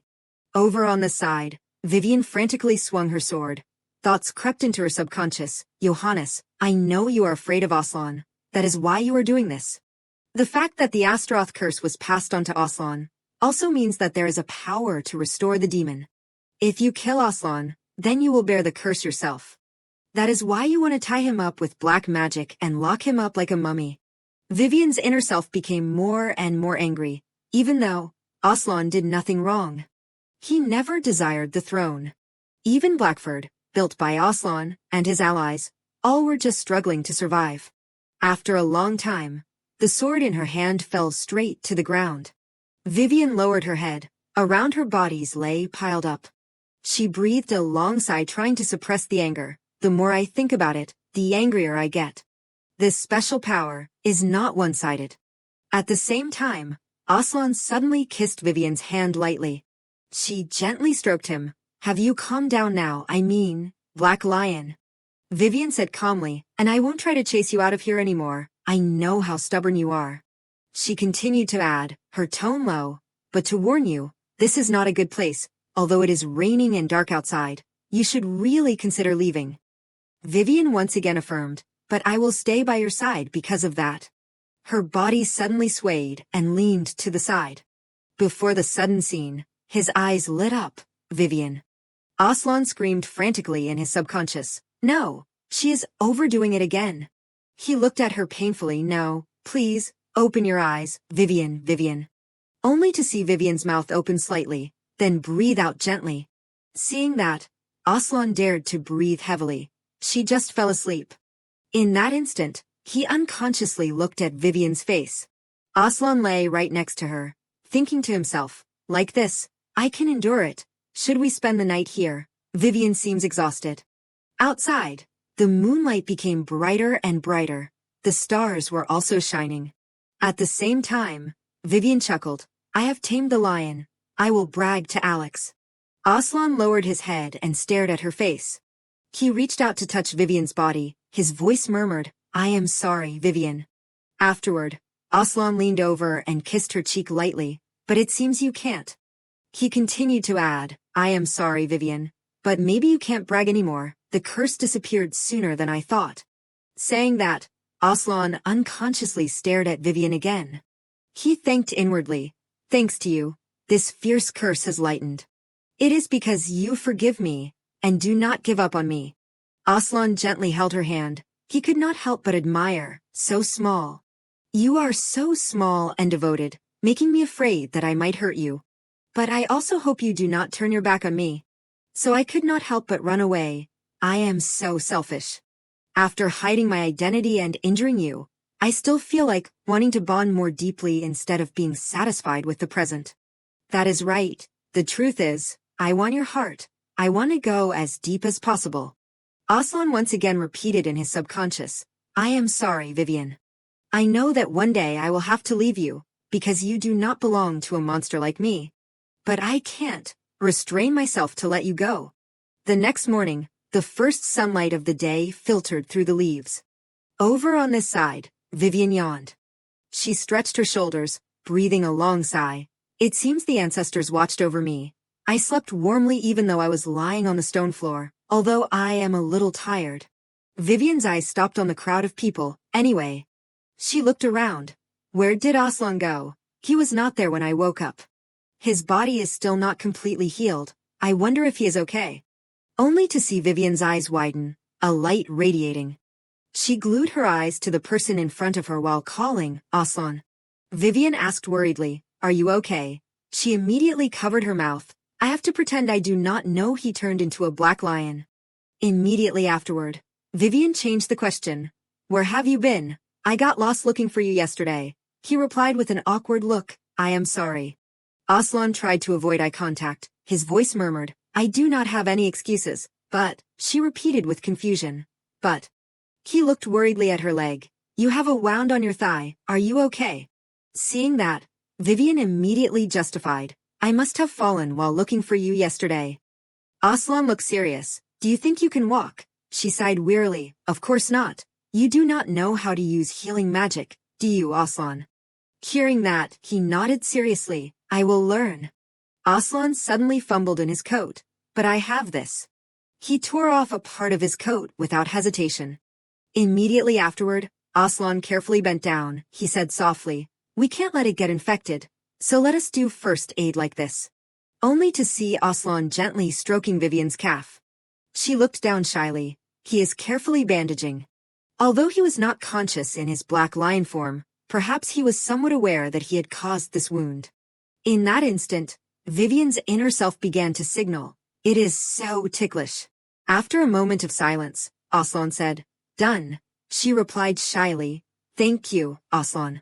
He suddenly made a proposal. Climb on my back. I will carry you back to the camp. She could not help but feel a little surprised. You will? What? Afterward, Oelon gently carried Vivian. Vivian moved closer to Oelon. She looked embarrassed. You do not have to do that. I can ride a horse. Hearing that, he replied calmly. I lost it. She exclaimed in surprise. What? Seeing that, Oelon lowered his voice. He said in a delicate voice, I also make mistakes. After all, I am human too. Oelon looked ashamed. He slightly lowered his head. His voice trembled slightly. And for some reason I seem to make even more mistakes when I am near you. With self-reproach, Oelon emphasized each word. I could not keep my promise to you yesterday, and let you wander in the forest alone. At the same time, Vivian unconsciously hugged him. Oelon. But everything, from suffering from the curse, to turning into a magic beast, is not your fault. Afterward, Oelon suddenly changed the subject. I have a secret that you can't imagine. That is why I was late. Vivian, Vivian curved her lips into a smile. So, what if you have a secret? Her voice rang softly. If it makes you hurt, then do not say it. Sometimes keeping it in your heart for a while is the best way. Viva continued to add, her tone somewhat playful. Who knows? Perhaps if you hide it long enough, a lie will become the truth. Just then, Oelon unconsciously smiled. How strange. He said softly, his eyes following Vivian's every move. You seem to know exactly what I want to hear. Her eyes flashed with embarrassment mixed with self-reproach. Her shoulders slumped slightly. Oh no, did I dig too deep? Vivian hastily changed the subject. Can we speed up? He chuckled. I will try. The scene shifted to Oelon's temporary camp. Inside, Oelon ordered, his voice sharp, call the royal physician quickly, and prepare a warm bath for her. The other person replied quickly, yes, your highness. After a moment of silence, Vivian looked awkward. This is not where my camp is. Seeing that, he turned around and said calmly, no, this is where we are staying.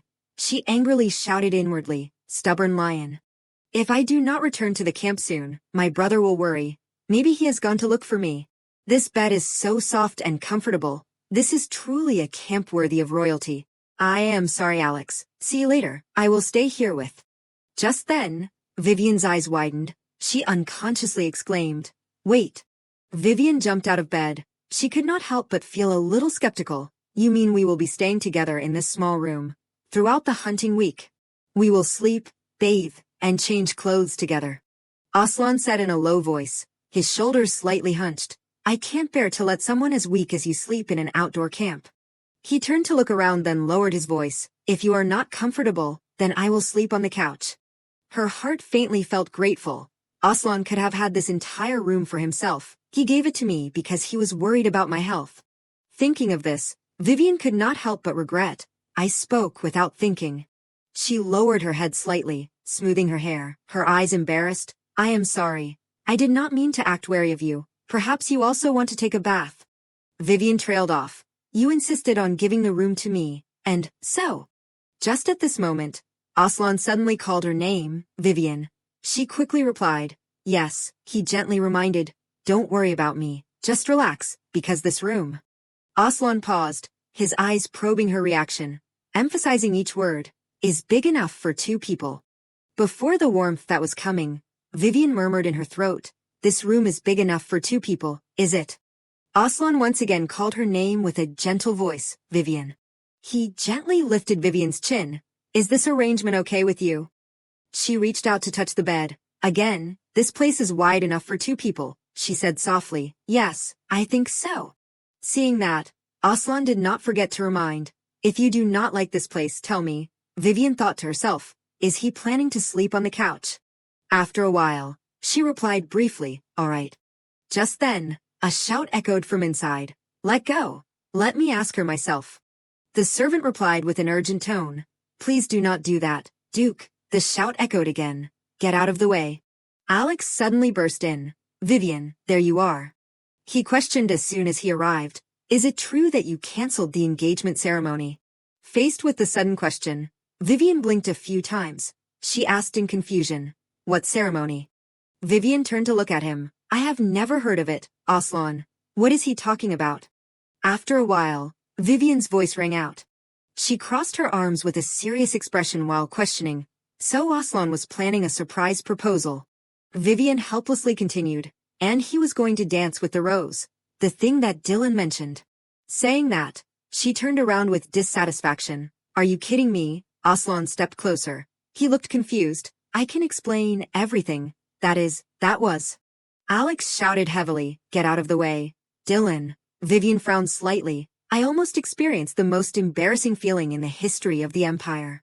After a while, she coldly turned around. Let us go. Alex, where's the camp? He looked at her in confusion. It is a long walk from here. Are you okay? Seeing that, Dylan put on a worried expression, lady. At the same time, Oelon suddenly approached, his voice lingering. Dylan. Oelon's face darkened. His voice rang like a call from the dead. It seems I have let you have too much freedom. Do not you think? In the mansion, Dylan's scream echoed. I am sorry. The fourth day of the hunting party, the Queen's resting place. On the dining table, spoons and forks were neatly placed along with a vase of flowers.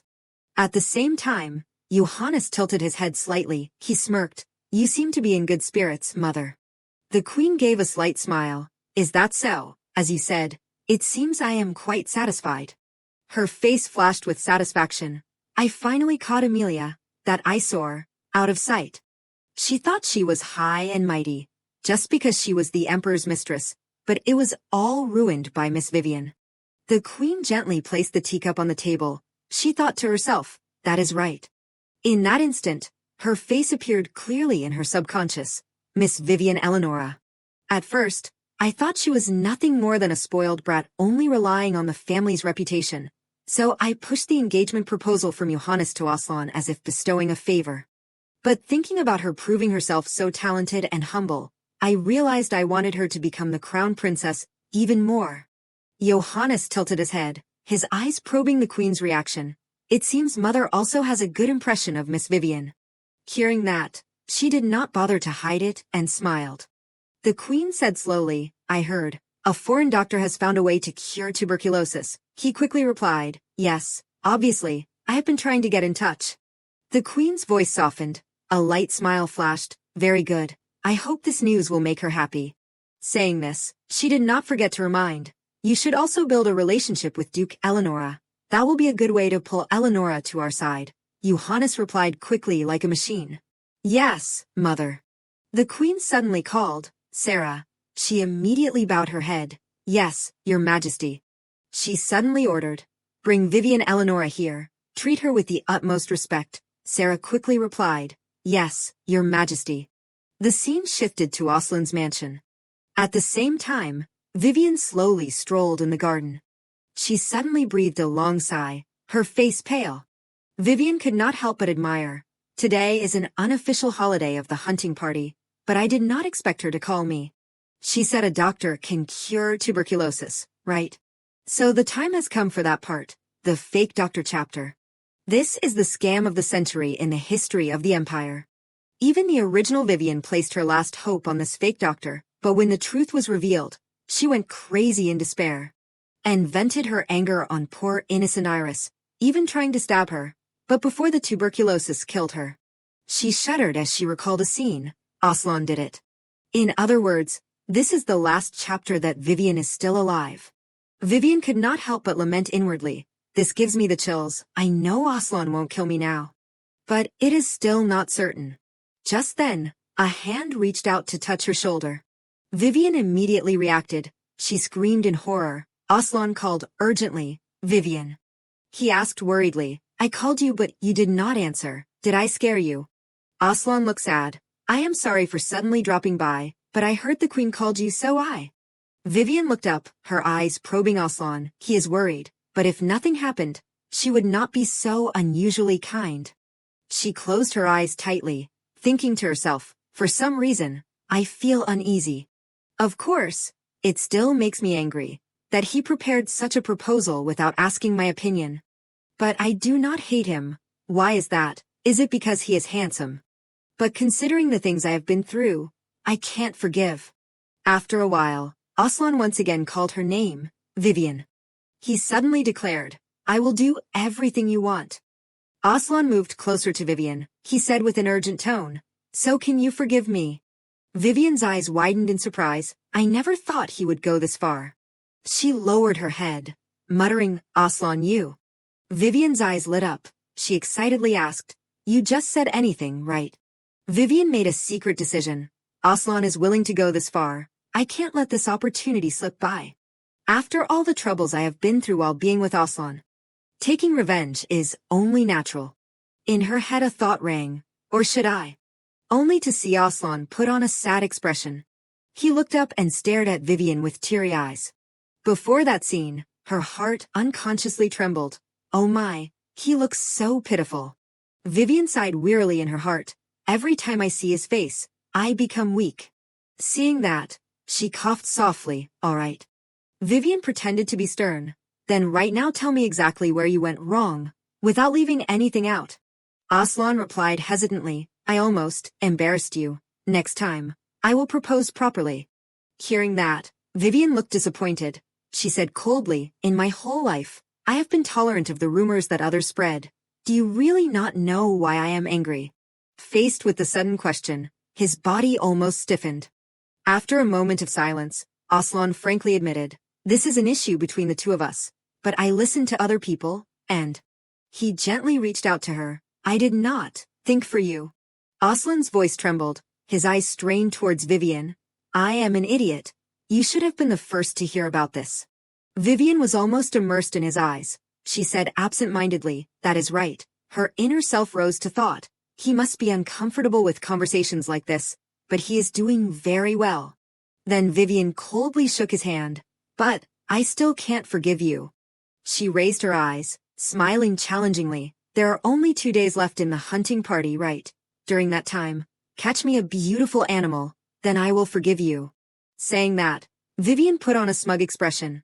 Oelon has the skills but can't achieve that in 2 days. It seems that is a good way to repay. He replied briefly without hesitation, all right. Oelon's eyes followed Vivian, his hand placed on his chest, his voice gentle but sure. If I can get your forgiveness, I will gladly lose the honorable victory. Before the aura that was constantly shining, she faintly felt helpless. Vivian chuckled. You are being a little too hasty, are not you? Oelon said wearily. Then let me make an alternative proposal. He smirked, according to the traditions of the hunting party. Oelon suddenly made a proposal. You will give me a kiss if I win, right? Vivian unconsciously repeated, traditions. She could not help but feel a little confused. He mentioned the thing when the winner of the hunting party brings glory to their lover and is given a kiss in front of everyone. He is so shameless. To set such a condition when he is the one begging for forgiveness, he must be confident that he can win. But winning in 2 days is impossible, Vivian smirked. Okay. 2 days later, the last day of the hunting party, the group of people had gathered completely. The man could not help but admire. This is truly extraordinary. The group of people stared at the bear. One of them spoke. This must weigh more than 10,000 pounds. The Grand Duke is on a different level. The man asked in confusion. A few days ago, he also caught 2 big whites, right? The other person quickly confirmed. That is right. Then obviously the winner of this hunting party is. Just then, footsteps rang out from afar. The group of people turned their eyes towards Oelon, Grand Duke Asteroth. They began to cheer excitedly. Congratulations, Your Highness, that is great. Over on this side, Vivian lowered her head. I am done for. No, it is too early to give up. Running away is my specialty, so if I run away now. Just then, he suddenly shouted, I want to give this honor to my only fiancé. Saying that, Oelon stepped closer to her. He lowered his voice. Have you forgiven me now? Seeing that, Vivian helplessly replied, a promise is a promise. She blamed herself. I was too short-sighted and complacent. Immediately afterward, Vivian lifted her heels. Then let us do this. Oelon looked pleased. All right. He suddenly smirked and signaled. But Oelon looked at her helplessly. Why are you pouting so much? Vivian shouted in a low tone. I have no choice. I have never done it before, except for the kiss on the cheek.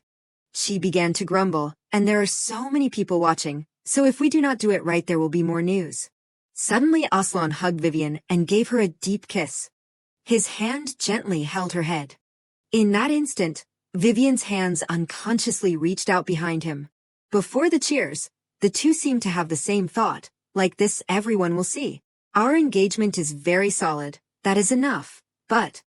At this time, Vivian could not help but admire. Why is my heart beating so fast? Seeing that, Oelon asked worriedly, are you okay? She replied shyly yes. Vivian turned away. She thought to herself, that is because of the festive mood around me. From the assassination attempt on the queen, to Oelon's new hunting record. The hunting party, having satisfied countless whisperers, finally ended amidst the shouts of the crowd. After the hunting party, we returned to Blackford. I want to live a peaceful life, healing the wounds I suffered in the tomb. That is right. Peaceful is what I desire. After a while, the group of people surrounded Vivian's desk. The teenager quickly reported, His Highness has ordered. The floor and walls in the banquet hall are completely replaced. The man excitedly added. He also arranged the chandeliers and windows in the hall to follow the latest trends. The group of people handed the pieces of paper to her in turn. The questions piled up. Do you not like this item in the catalog, lady? Then can I suggest a unique decoration, lady? Seeing that, Vivian sighed in her heart. Why do I have to face this anger as soon as I return? Since arriving in the capital, I have not had time to rest, because of my 18th birthday, and the coming-of-age ceremony. The scene shifted to outside the city. Jesus stared at the city gate, where the crowd was gathering. He smirked. It seems the lady is busy. Jesus said implicitly, I need to talk to her urgently. He breathed a sigh, although there are many guests coming to Blackford, but it is very easy for me to sneak in. Saying that, Jesus could not help but feel a little excited. I wonder if she will recognize me this time. Returning to Vivian, the man continued to ask, Lady, all of these are the best items imported from abroad. How do you like this design? She helplessly looked at the pile of documents in her hand. This is a bit too much. I was hoping to just smile and endure, but it seems I have no choice. A thought flashed in Vivian's head. It is time to play that game. From inside the room a loud noise kept coming out. Dylan immediately reacted, Lady. He asked worriedly, Are you okay, lady? Shall I call the doctor? No, she said weakly. I think I need to rest. Hearing that, Dylan immediately made a proposal. Then I will tell the merchants to come back another day. Vivian frantically resisted inwardly. They do not need to come back. As soon as the group of people left, she sighed inwardly. Finally I can breathe. Vivian looked dazedly at the figure in front of her. You are.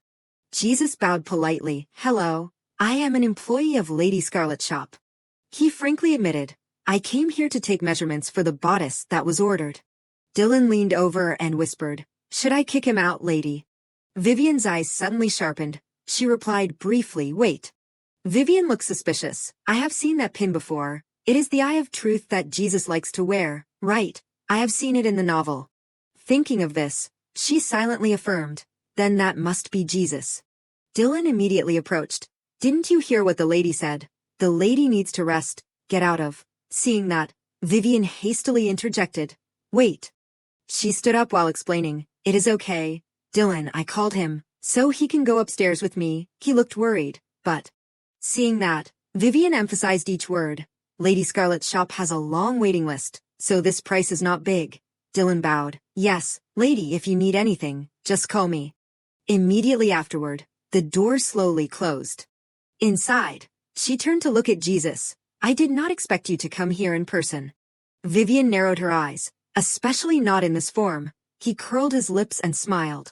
The demonic energy in the house gives me quite a headache. Jesus did not forget to complain. The Grand Duke protects you as if you are a rare treasure. He turned around while saying implicitly, Which mage can fool him besides me?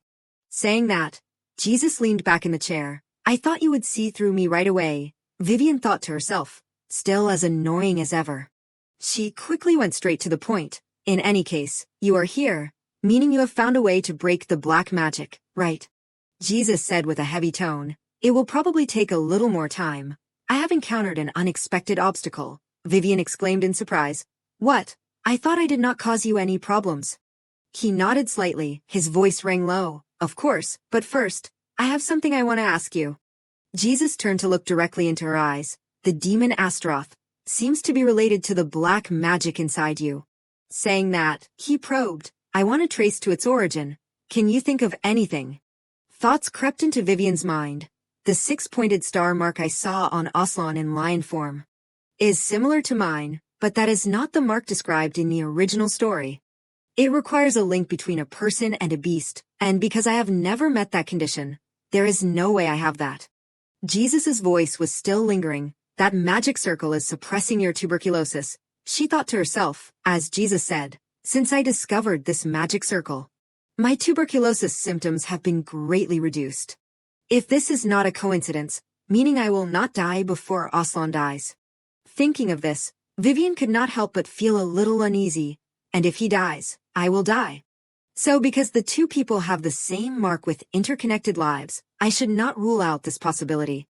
If this magic circle is the mark, now I do not have enough information about the magic circle. It seems Jesus knows something, so I will have to ask more. But I have to be subtle, while pretending to be indifferent. After a moment of silence, she slowly spoke. I am not even sure when this circle appeared. Vivian calmly said provocatively, you came all the way here just to ask me that. I thought you were confident. She looked smug.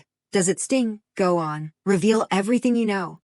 Contrary to expectations, Jesus looked indifferent. What a disappointment, to not think of anything.